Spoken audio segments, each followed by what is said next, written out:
Lord, praise you, Lord, praise you, Jesus, hallelujah. നമ്മൾക്ക് പ്രവചനത്തിലേക്ക് കടക്കാട്ടോ. പ്രവചനം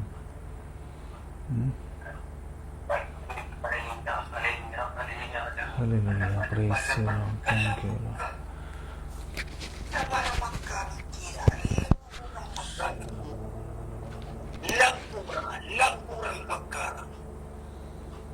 എന്റെ വാത്സല്യവാചനത്തിൽ വെളിപാടിന്റെയും ജ്ഞാനത്തിന്റെയും ഞാൻ നിങ്ങളിൽ ഉണ്ട്. ജ്ഞാനദാനം വഴി അത് നിങ്ങളിലേക്ക് തുറക്കപ്പെട്ടിരുന്നു.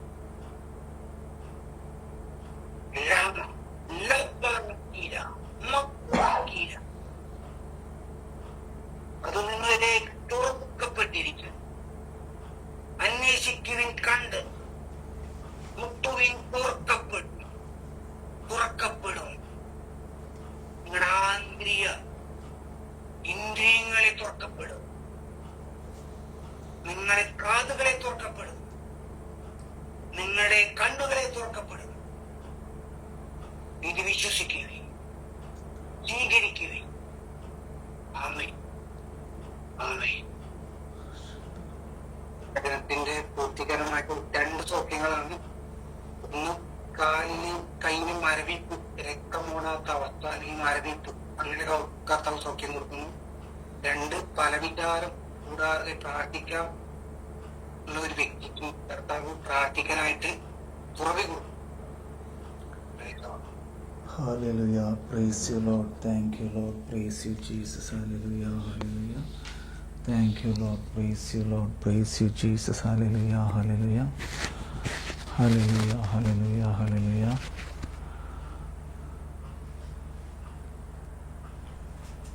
ആമേൻ. ഈശോ മിശിഹായ്ക്ക് സ്തുതിയായിരിക്കട്ടെ, എപ്പോഴും എപ്പോഴും സ്തുതിയായിരിക്കട്ടെ. സൗഖ്യം നിങ്ങൾ കേട്ടോ, സൗഖ്യം കേട്ടോ നിങ്ങൾ. ഒന്ന്, കാലിലും കയ്യിലും രക്തയോട്ടം അല്ലേ, അതിന് ബുദ്ധിമുട്ടുള്ള അവസ്ഥയിലായിരിക്കുന്ന ആ ഒരവസ്ഥയെ അല്ലേ, രക്തം ഓടുന്ന അവസ്ഥയിലേക്ക് ആയി എന്നുള്ളതാണ്. ഇനി രണ്ടാമത്തെ എന്താണ്? പലവിചാരം കൂടാതെ പ്രാർത്ഥിക്കാനുള്ളൊരു അവസ്ഥയിലേക്ക് കർത്താവ് അങ്ങനെയുള്ള ഒരാളെ അല്ലേ, പല വിചാരമില്ലാതെ പ്രാർത്ഥിക്കാനുള്ളൊരു സാഹചര്യത്തിലേക്ക് കർത്താവ് മാറ്റിയാണ്. അപ്പം അങ്ങനെ 2 ഹീലിങ്ങുകളാണ് ഈ പ്രവചനത്തിൻ്റെ എന്താണ് സ്ഥിരീകരണമായിട്ട്. അപ്പോൾ നമ്മുടെ കത്തോലിക്ക സഭയുടെ മതബോധന ഗ്രന്ഥം 2642 ഖണ്ഡികയാണ് നമ്മളിപ്പോൾ പറയാൻ പോണത്. 2642.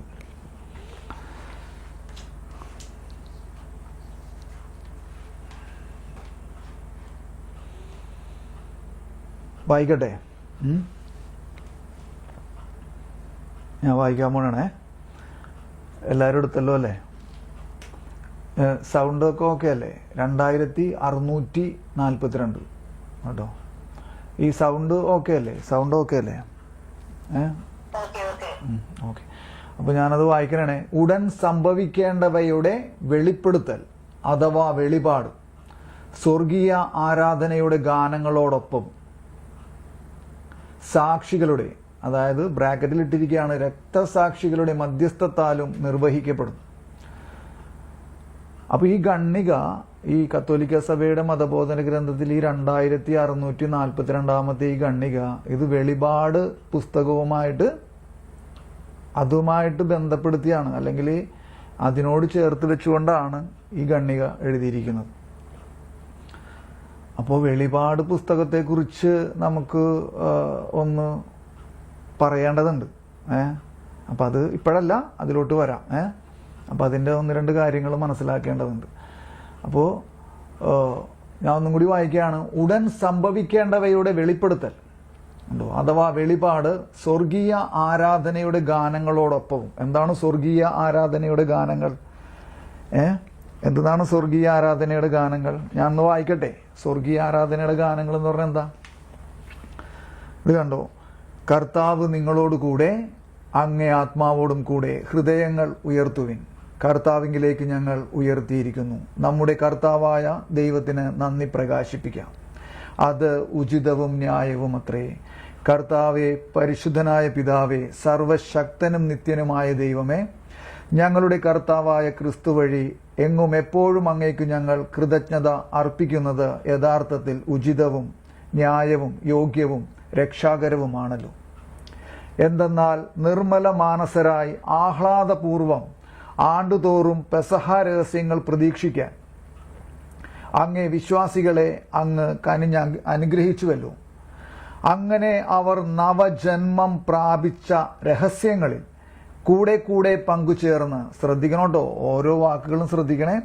അങ്ങനെ അവർ നവജന്മം പ്രാപിച്ച രഹസ്യങ്ങളിൽ കൂടെ കൂടെ പങ്കുചേർന്ന് ഭക്ത്യ കൃത്യങ്ങളും പരസ്നേഹ പ്രവൃത്തികളും കൂടുതൽ തീക്ഷ്ണതയോടെ നിർവഹിച്ചുകൊണ്ട് മക്കളുടെ കൃപാവര പൂർണിമയിലേക്ക് എത്തിച്ചേരുമാറാകട്ടെ എന്നെല്ലാം പറഞ്ഞിട്ട് പിന്നെ പറയുന്നത് എന്താണ്? പരിശുദ്ധൻ പരിശുദ്ധൻ പരിശുദ്ധൻ. ഒരു സെക്കൻഡ്, നിങ്ങൾക്ക് മനസ്സിലായി ഇപ്പൊ സ്വർഗീയ ആരാധനയുടെ എന്താണ് മനസ്സിലാവുണ്ടോ? സ്വർഗീയ ആരാധനയുടെ ഗാനങ്ങൾ. ഇതിപ്പോ ആരാ വന്നേ? റോസാണോ വന്നേ? ഇതിപ്പോ ആരാ വന്നേക്കണേ? ഒരു സെക്കൻഡ്. ഇതാണ് ഇതിന്റെ ഒരു വിഷയം.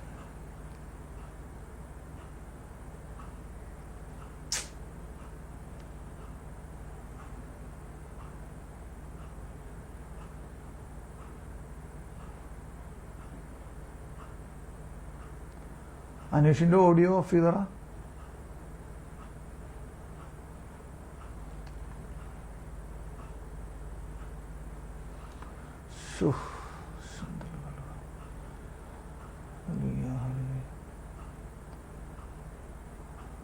ഇതിപ്പോ ആരാ വന്നേക്കണേ?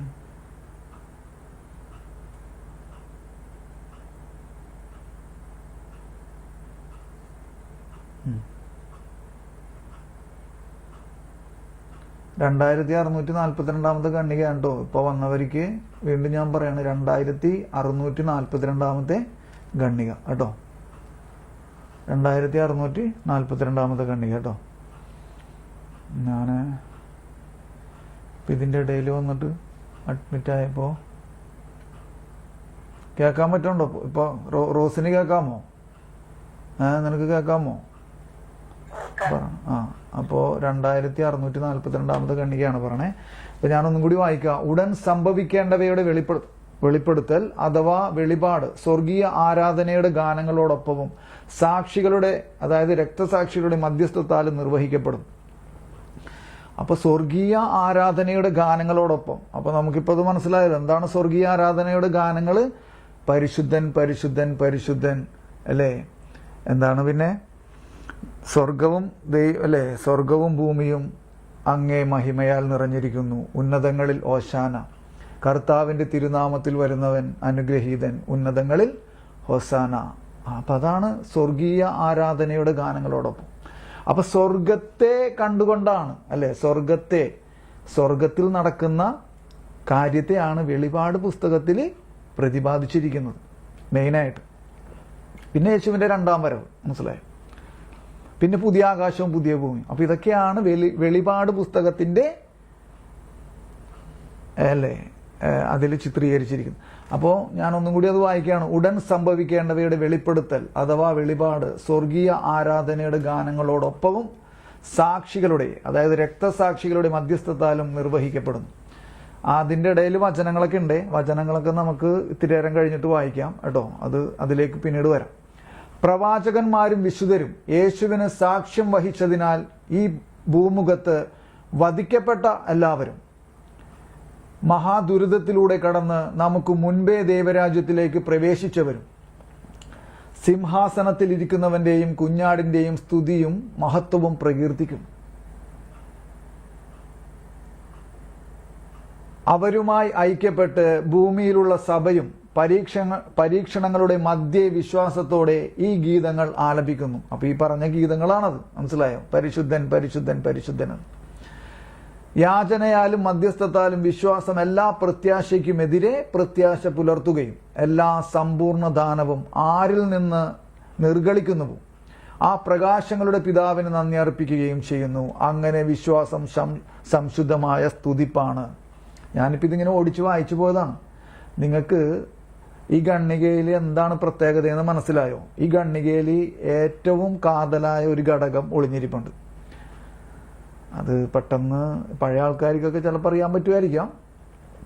എന്താണ് ആ കാതലായ ഘടകം? മനസ്സിലാവുണ്ടോ നിങ്ങൾക്ക്? രണ്ട് കാര്യങ്ങളെ ഈ ഗണ്ണികയിൽ യോജിപ്പിക്കുകയാണ്. രണ്ട് കാര്യങ്ങളെ ഞാൻ കൂടുതൽ പറഞ്ഞു കഴിഞ്ഞാൽ പെട്ടെന്ന് നിങ്ങൾക്ക് മനസ്സിലാകുമായിരിക്കും. രണ്ട് കാര്യങ്ങളെ ഈ ഗണ്ണികയിൽ യോജിപ്പിക്കുകയാണ്. ഒന്നും കൂടി വ്യക്തമായി പറഞ്ഞാൽ ചിലപ്പോൾ അത് മനസ്സിലാവും. നിങ്ങൾക്ക് ആർക്കെങ്കിലും പിടികിട്ടിയോ? പിടികിട്ടിയോ? നമുക്കൊന്നും കൂടി അതിനെക്കുറിച്ച് പറയാം. ഞാനൊന്നും കൂടി ഫസ്റ്റ് തൊട്ട് അത് വായിച്ചു വരാം കേട്ടോ.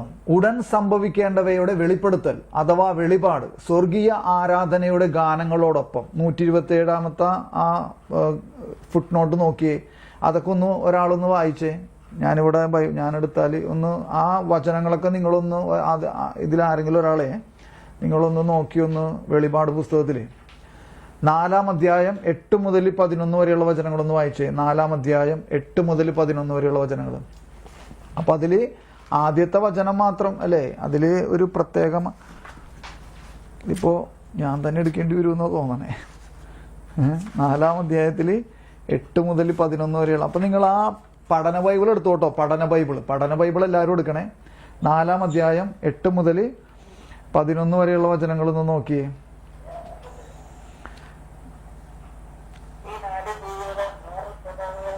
കണ്ടോ?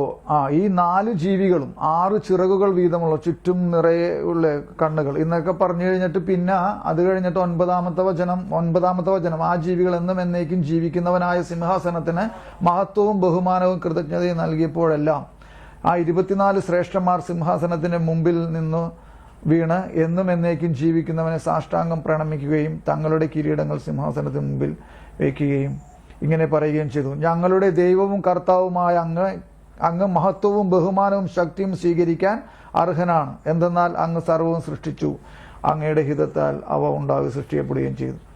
അപ്പൊ ഇവിടെ ആരാണ്? ഓഡിയോ കേട്ടോ. അപ്പോൾ അത് കഴിഞ്ഞിട്ട് പിന്നെന്താണ്? 5-ാം അധ്യായം 9 മുതൽ 14 വരെയുള്ളത് വായിച്ചേ.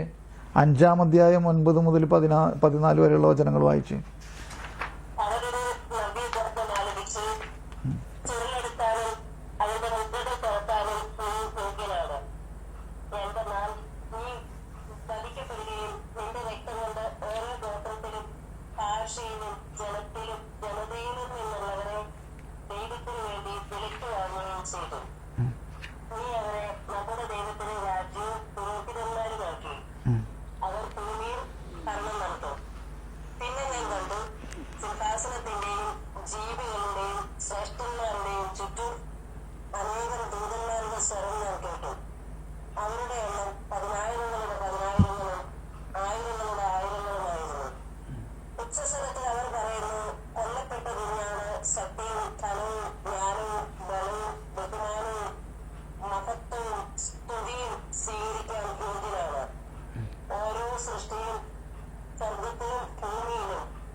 ഓക്കെ, അപ്പൊ ഇതെല്ലാം ആ സ്വർഗത്തിൽ നടക്കുന്ന ആ ആരാധനയെ കുറിച്ചാണ് ഇപ്പോൾ പറയണത് കേട്ടോ. അപ്പൊ അതിനോട് അത് പ്രതിപാദിക്കുന്ന വചനങ്ങളാണ് നമ്മളിപ്പോൾ വായിച്ചതല്ല. അപ്പൊ ഞാൻ ഒന്നും കൂടി വായിക്കണേ. ഉടൻ സംഭവിക്കേണ്ടവയുടെ വെളിപ്പെടുത്തൽ അഥവാ വെളിപാട് സ്വർഗീയ ആരാധനയുടെ ഗാനങ്ങളോടൊപ്പവും സാക്ഷികളുടെ മധ്യസ്ഥത്താലും നിർവഹിക്കപ്പെടുന്നു. പ്രവാചകന്മാരും വിശുദ്ധരും യേശുവിന് സാക്ഷ്യം വഹിച്ചതിനാൽ ഈ ഭൂമുഖത്ത് വധിക്കപ്പെട്ട എല്ലാവരും മഹാദുരിതത്തിലൂടെ കടന്ന് നമുക്ക് മുൻപേ ദൈവരാജ്യത്തിലേക്ക് പ്രവേശിച്ചവരും സിംഹാസനത്തിൽ ഇരിക്കുന്നവന്റെയും കുഞ്ഞാടിന്റെയും സ്തുതിയും മഹത്വവും പ്രകീർത്തിക്കുന്നു. അതെന്താണ്? പരിശുദ്ധൻ പരിശുദ്ധൻ പരിശുദ്ധൻ. ഇതാണ് അല്ലേ മഹത്വവും ജ്ഞാനവും അല്ലേ. എന്തുകൊണ്ടെന്നാൽ രാജ്യവും മഹത്വവും അല്ലേ ശക്തിയും അല്ലേ എന്നും അങ്ങയുടേതാകുന്നു. ഇതാണ് സ്വർഗീയ ആരാധനയുടെ ഗാനം. അപ്പൊ ഇനി ശ്രദ്ധിക്കണം കേട്ടോ, നിങ്ങൾ ഇനി ശ്രദ്ധിക്കണേ. പിന്നെ നമ്മൾ ആ വചനങ്ങളിലേക്കൊന്നും പോണില്ല. വചനങ്ങൾ ഒരുപാട് അവിടെ എഴുതിയിട്ടുണ്ട്, അത് നിങ്ങൾ പിന്നീട് നോക്കിയാൽ മതി. അത് കുറച്ച് സമയം പോണോണ്ടിട്ടാണ് ഞാൻ. അപ്പൊ ഇപ്പോ ശ്രദ്ധിക്കുക, അതിന്റെ സെന്ററിലേക്ക് വരികയാണ്, ഈ ഗണ്ണികയുടെ സെന്ററിലേക്ക് വരികയാണ്. ഈ രണ്ട് കാര്യങ്ങൾ ആയിട്ട് കോർത്തിണക്കിയിരിക്കണമെന്ന് നമ്മൾ പറഞ്ഞായിരുന്നു. ഈ ഗണ്ണികയെ ശ്രദ്ധിക്കണേ. അവരുമായി ഐക്യപ്പെട്ട് കണ്ടോ, അവരുമായി ഐക്യപ്പെട്ട്. ആരുമായിട്ട് ഐക്യപ്പെട്ട്? മനസ്സിലായോ? അവരുമായി ഐക്യപ്പെട്ട് ഭൂമിയിലുള്ള സഭയും പരീക്ഷണങ്ങളുടെ മധ്യേ വിശ്വാസത്തോടെ ഈ ഗീതങ്ങൾ ആലപിക്കുന്നു. അതായത് മനസ്സിലായോ? ശ്രദ്ധിക്കണോട്ടോ, നിങ്ങൾ ശ്രദ്ധിക്കണേ.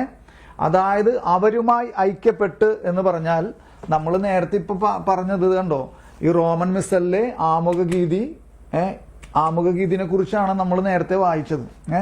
ആ ആമുഖഗീതിയിൽ എന്തെന്നാൽ നിർമ്മല മാനസരായ ആഹ്ലാദപൂർവ്വം ആണ്ടുതോറും പെസഹ രഹസ്യങ്ങൾ പ്രതീക്ഷിക്കാൻ അങ്ങ് വിശ്വാസികളെ കനിഞ്ഞ് അനുഗ്രഹിച്ചുവല്ലോ. അങ്ങനെ അവർ നവജന്മം പ്രാപിച്ച രഹസ്യങ്ങളിൽ കൂടെ കൂടെ പങ്കുചേർന്ന് ഭക്തികൃത്യങ്ങളും പരസ്നേഹ പ്രവൃത്തികളും കൂടുതൽ തീക്ഷ്ണതയോടെ നിർവഹിച്ചുകൊണ്ട് മക്കളുടെ കൃപാവര പൂർണിമതയിലേക്ക് എത്തിച്ചേരുമാറാകട്ടെ. ശ്രദ്ധിക്കണേ. ആകയാൽ മാലാഖമാരോടും പ്രധാന മാലാഖമാരോടും ഭദ്രാസന്മാരോടും അധീശന്മാരോടും സ്വർഗീയ സൈന്യത്തിന്റെ എല്ലാ വൃന്ദങ്ങളോടുമൊത്ത് അവിരാമം, അതായത് വിരാമമില്ലാതെ പ്രകീർത്തിച്ചുകൊണ്ട് അങ്ങേ മഹത്വത്തിന്റെ ഗീതം ഞങ്ങൾ ആലപിക്കുന്നു. കണ്ടോ, അങ്ങേ മഹത്വത്തിന്റെ ഗീതം ഞങ്ങൾ ആലപിക്കുന്നു. വല്ലതും മനസ്സിലാവുണ്ടോ? അതായത് അവരുമായി ഐക്യപ്പെട്ട് എന്ന് പറയുമ്പോൾ ആരുമായിട്ട് ഐക്യപ്പെട്ടു എന്നാ പറയണേ? മനസ്സിലാവുണ്ടോ? വിജയസഭ. അപ്പൊ നമ്മള് 3 അല്ലെ, സഭയെ 3 ഇതിൽ നമ്മളെ പഠിപ്പിക്കുന്നുണ്ട്. എന്തൊക്കെയാണ് വിജയസഭ അല്ലേ? വിജയസഭ, സഹനസഭ, സമരസഭ അല്ലെ. നമ്മൾ സമരസഭയിലാണ്. സഹനസഭ എന്ന് പറഞ്ഞാൽ അറിയാലോ അല്ലെ, ശുദ്ധീകരണ സ്ഥലത്തായിരിക്കുന്നവർ. വിജയസഭ ആരാണ്? വിജയസഭയിലുള്ള ആൾക്കാരെ കുറിച്ചാണ് ഇപ്പൊ നമ്മൾ വെളിപാട് പുസ്തകത്തിൽ വായിച്ചത്. മനസ്സിലായോ? ഈ പറഞ്ഞ പ്രവാചകന്മാരും വിശുദ്ധരും യേശുവിന് സാക്ഷ്യം വഹിച്ചതിനാൽ ഈ ഭൂമുഖത്ത് വധിക്കപ്പെട്ട എല്ലാവരും മഹാദുരിതത്തിലൂടെ കടന്ന് നമുക്ക് മുൻപേ ദൈവരാജ്യത്തിലേക്ക് പ്രവേശിച്ചവർ. അപ്പൊ ഇവരെല്ലാം എവിടെയാണ്? വിജയസഭയിലാണ്. അപ്പൊ ഈ വിജയസഭയുമായിട്ട് ഐക്യപ്പെട്ട്, മനസ്സിലാവുണ്ടോ ഞാൻ പറഞ്ഞു വരണേ? അവരുമായി ഐക്യപ്പെട്ട് എന്ന് പറഞ്ഞാൽ ഇനി ഞാൻ അപ്പോൾ തപസ് കാലത്തെ 1, 2, 3 ആമുഖഗീതികളാണ് റോമൻ മിസലിൽ ഞാൻ വായിക്കണത്. ആദ്യത്തെയാണ് നേരത്തെ വായിച്ചത്, ഇപ്പൊ രണ്ടാമത്തെ ഞാൻ വായിക്കട്ടെ. അപ്പൊ അതിന്റെ നമ്മൾ ആമുഖഗീതിനെ കുറിച്ചൊക്കെ പറഞ്ഞപ്പോൾ കേട്ടവർക്കൊക്കെ അറിയാം. അതിന്റെ അല്ലെ, കർത്താവ് നിങ്ങളോടുകൂടെ അങ്ങേ ആത്മാവോടുകൂടെ എന്നൊക്കെ പറഞ്ഞിട്ടാണ് തുടങ്ങണേ. അത് കഴിഞ്ഞിട്ട് അപ്പൊ അത് കോമൺ ആയിട്ട് അത് കഴിഞ്ഞ് ഞാനിപ്പോ വായിക്കുന്നില്ല, അതിന്റെ അടിയിലേക്കുള്ള കാര്യങ്ങൾ മാത്രം വായിക്കാം. രണ്ടാമത്തെ ആമുഖഗീതി വായിക്കാട്ടോ. മാനസങ്ങളുടെ പരിശുദ്ധി വീണ്ടെടുക്കാൻ സവിശേഷമായ കാലം കൃപാപൂർവം അങ്ങേ മക്കൾക്ക് അങ്ങ് കൽപ്പിച്ചു നൽകിയല്ലോ. അതുവഴി അമിതമായ അഭിലാഷങ്ങളിൽ നിന്ന് വിമുക്തമായ മനസ്സോടെ അവർ നശ്വരമായവയിൽ നിന്ന് മോചിതരായി അനശ്വരമായവയിൽ മുഴുകുവാനും ഇടയാകുമാറാകട്ടെ. ആകയാൽ വിശുദ്ധരോടും സകല മാലാഖമാരോടും ചേർന്ന്, കണ്ടോ, നിങ്ങളുടെ സ്വരത്തോട് ഞങ്ങളുടെ സ്വരം ചേരാൻ. മനസ്സിലായോ? ഇങ്ങനെയൊക്കെയുള്ള പ്രാർത്ഥനകൾ നമ്മൾ ലിറ്റർജിയിൽ ശ്രദ്ധിച്ചിട്ടുണ്ടോ? ആ പരിശുദ്ധൻ പരിശുദ്ധൻ പരിശുദ്ധൻ എന്ന് തുടങ്ങണേക്ക് മുമ്പുള്ള പ്രാർത്ഥന അതാണ് ആമുഖഗീതിയുടെ എന്താണത്. മനസ്സിലായോ? ആ ആമുഖഗീതി അവസാനിക്കുന്നതോടുകൂടിയാണ് പരിശുദ്ധൻ പരിശുദ്ധൻ എന്ന പ്രാർത്ഥന ആരംഭിക്കുന്നത്. അതാണ് സ്വർഗീയ ആരാധനയുടെ ഗാനങ്ങളോടൊപ്പവും എന്ന് പറഞ്ഞത്. സിംഹാസനസ്ഥനായിരിക്കുന്നവനെയും കുഞ്ഞാടിനെയും സ്വർഗത്തിൽ വിജയസഭയിലായിരിക്കുന്നവർ ആരാധിച്ചുകൊണ്ടിരിക്കുകയാണ്. ആ ആരാധനയുടെ മുൻ ആസ്വാദനമാണ് ഭൂമിയിലെ ജെറുസലേമിൽ നടക്കുന്നത്. അതായത് നമ്മൾ ഇന്ന് അർപ്പിച്ച ആരാധനക്രമം എന്തിന്റെ മുന്നാസ്വാദനമാണ്? സ്വർഗത്തിൽ നടക്കുന്ന ആരാധനയുടെ മുൻ ആസ്വാദനമാണ്. അതായത് ഭൂമിയിലുള്ള എല്ലാ ദൈവാലയങ്ങളും ആ ദൈവാലയങ്ങളുടെ അൾത്താരകളും അല്ലെങ്കിൽ മദ്ബഹകളും എന്തിനെ സൂചിപ്പിക്കുന്നു എന്ന് നമ്മൾ പറഞ്ഞിട്ടുണ്ട്. നമ്മൾ പറഞ്ഞേക്കണല്ല, സഭ എന്തെന്നാ പറഞ്ഞേക്കണേ, നമ്മളെ പഠിപ്പിച്ചേക്കണ എന്തെന്നാ, സ്വർഗീയ ജെറുസലേമിന്റെ ഒരു മുൻ അവതരണമാണ്, അല്ലെ മുൻ ആസ്വാദനമാണ് എന്ത്, ഭൂമിയിലെ ദൈവാലയത്തിലെ എല്ലാ അൾത്താരകളും അല്ലെങ്കിൽ മദ്ബഹകളും. മനസ്സിലാവുന്നു? അപ്പോ സ്വർഗത്തിൽ നടക്കുന്ന ലിറ്റർജിയുടെ ഒരു മുൻ അവതരണമാണ്, മുൻ ആസ്വാദനമാണ് എന്ത്, ഭൗമിക ജെറുസലേമിൽ, ഭൂമിയിലെ ജെറുസലേമിൽ നടക്കുന്ന ഓരോ ആരാധനക്രമവും. മനസ്സിലായോ? അപ്പോ ആരുമായിട്ട് ഐക്യപ്പെടണ, ആദ്യം ആരുമായിട്ടാണ് ഐക്യപ്പെടണേ? ഈ സ്വർഗത്തിൽ വിജയസഭയിലായിരിക്കുന്നവരുടെ എന്താ വേണ്ടോ, അവരുടെ സ്വരത്തോടൊപ്പം ഞങ്ങളുടെ സ്വരവും ചേരാൻ. കണ്ടോ, അവരുടെ സ്വരത്തോടൊപ്പം ഞങ്ങളുടെ സ്വരവും ചേരാൻ. മനസ്സിലായോ? ഇനി ഞാൻ ഒരുപാട് അതിൽ വായിക്കണില്ല, മനസ്സിലായോ? എന്നാലും ഒരെണ്ണം കൂടി വായിക്കാം.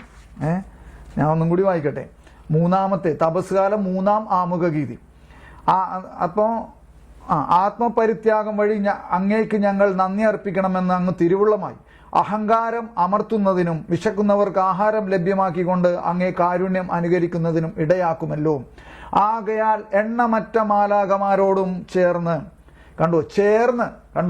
ചേർന്ന് ഏകസ്വരത്തിൽ സ്തുതിച്ചുകൊണ്ട് ഞങ്ങൾ അങ്ങയെ. ഞങ്ങളെവിടെ? ഞങ്ങളാരാണ്? ഈ സമരസഭയിലായിരിക്കുന്നവർ. മനസ്സിലായോ?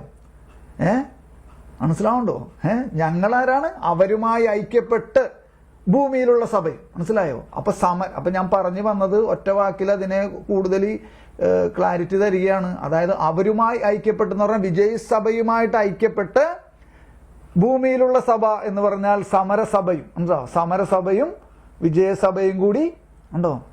മനസ്സിലാവുണ്ടോ? സമരസഭ അല്ലെ, വിജയസഭയോട് ഐക്യപ്പെട്ട് സമരസഭയും, അതാണ് ഭൂമിയിലുള്ള. അപ്പൊ ഒന്നും കൂടി CCCയുടെ അവിടെ നോക്കിയ സെന്ററിൽ അവരുമായി ഐക്യപ്പെട്ട്, ആരുമായിട്ട് ഐക്യപ്പെട്ട് ഈ വിജയസഭയിലുള്ള. അപ്പൊ ആ അർത്ഥത്തിലാണ് ഈ ആമുഖ ഗീതിയുടെയൊക്കെ ആ പരിശുദ്ധൻ എന്ന് തുടങ്ങണേക്ക് മുമ്പ് പുരോഹിതൻ എന്താണ് പ്രാർത്ഥിച്ചു വെക്കണേ? എല്ലാ സ്വർഗീയ സൈന്യങ്ങളുടെ അല്ലെ അവരുടെ സ്വരത്തോടൊത്ത് ഞങ്ങളുടെ സ്വരവും ചേരാൻ, അല്ലെ അവരുടെ സ്വരത്തോടൊത്ത് ഞങ്ങളുടെ സ്വരവും ചേരണമേ എന്ന് ഞങ്ങൾ പ്രാർത്ഥിച്ചുകൊണ്ട് അവിരാമം ഞങ്ങളും ആലപിക്കുന്നു ഹോസാന ഹോസാന ഹോസാന. മനസ്സിലാവുണ്ടോ? അപ്പൊ നമ്മുടെ ഈ ഇന്ന് നമ്മൾ പങ്കെടുത്ത ആരാധനക്രമത്തിൽ, അല്ലെ നമ്മൾ നിരന്തരം പങ്കെടുക്കുന്ന ആരാധനക്രമത്തിൽ ഈ പരിശുദ്ധൻ എന്ന ഗാനം, ആ ഗാനാലാപനത്തിലേക്ക് നമ്മൾ കടക്കുമ്പോൾ നമ്മുടെ ആരുമായിട്ടാണ് ഐക്യപ്പെടണേ? മനസ്സിലാവുണ്ടോ? അപ്പൊ അവിടെ അശ്രദ്ധമായിട്ട് നിൽക്കാൻ പറ്റുമോ? നിക്കണോ? അത് നിന്നാൽ ശരിയാകുമോ? അങ്ങനെ അതിന്റെ ഒരു പൊരുള് വാക്കുകൾ കൊണ്ട് പറഞ്ഞ് മനസ്സിലാക്കി തരാൻ പറ്റുമോ? പറയുന്ന ആൾക്കേ വാക്കുകൾ കൊണ്ട് അത് പറഞ്ഞ് മനസ്സിലാക്കി എത്രത്തോളം അതിന്റെ ആ ഗൗരവത്തെ പറഞ്ഞ് അവതരിപ്പിക്കാൻ പറ്റും? എനിക്കിതിൽ കൂടുതൽ അത് പറഞ്ഞ് മനസ്സിലാക്കി തരാൻ എനിക്ക് കഴിവില്ല. നിങ്ങൾക്കത് മനസ്സിലാകണുണ്ടോ എന്ന് ഞാൻ ഇടക്കിടക്ക് ചോദിക്കണം. നിങ്ങൾക്ക് മനസ്സിലാക്കാൻ കഴിവില്ല എന്ന അർത്ഥത്തിലല്ല, അത് കൂടുതൽ ഗ്രഹിക്കാൻ സാധിക്കുന്നുണ്ടോ എന്നൊക്കെ ചോദിക്കണതേ അത് വേറൊരു അർത്ഥതലത്തിലാണ്. അത് നിങ്ങൾക്ക് അതിന് കഴിവില്ല എന്ന അർത്ഥത്തിലല്ല. അത് മനസ്സിലാവുണ്ടോ? അതിൻ്റെ ഒരു ആകാംക്ഷയാണ്, ക്യൂരിയോസിറ്റിയാണ്, അല്ലേ? അത് മനസ്സിലായോ എന്ന് ചോദിക്കണതേ. നിങ്ങൾ കഴിവില്ലാത്ത, കേൾക്കുന്ന ആൾക്കാർ കഴിവില്ലാത്ത ആൾക്കാരാണെന്നുള്ളൊരു ചിന്താധാര ചിലപ്പോൾ വന്നേക്കാം. അങ്ങനെയല്ല, ആ അർത്ഥത്തിലല്ല. മനസ്സിലാവുണ്ടോ? ഇത് മനസ്സിലാകണുണ്ടോ എന്ന് ചോദിക്കണത് ഏറ്റവും നല്ല അർത്ഥത്തിലാണ്. മനസ്സിലായോ?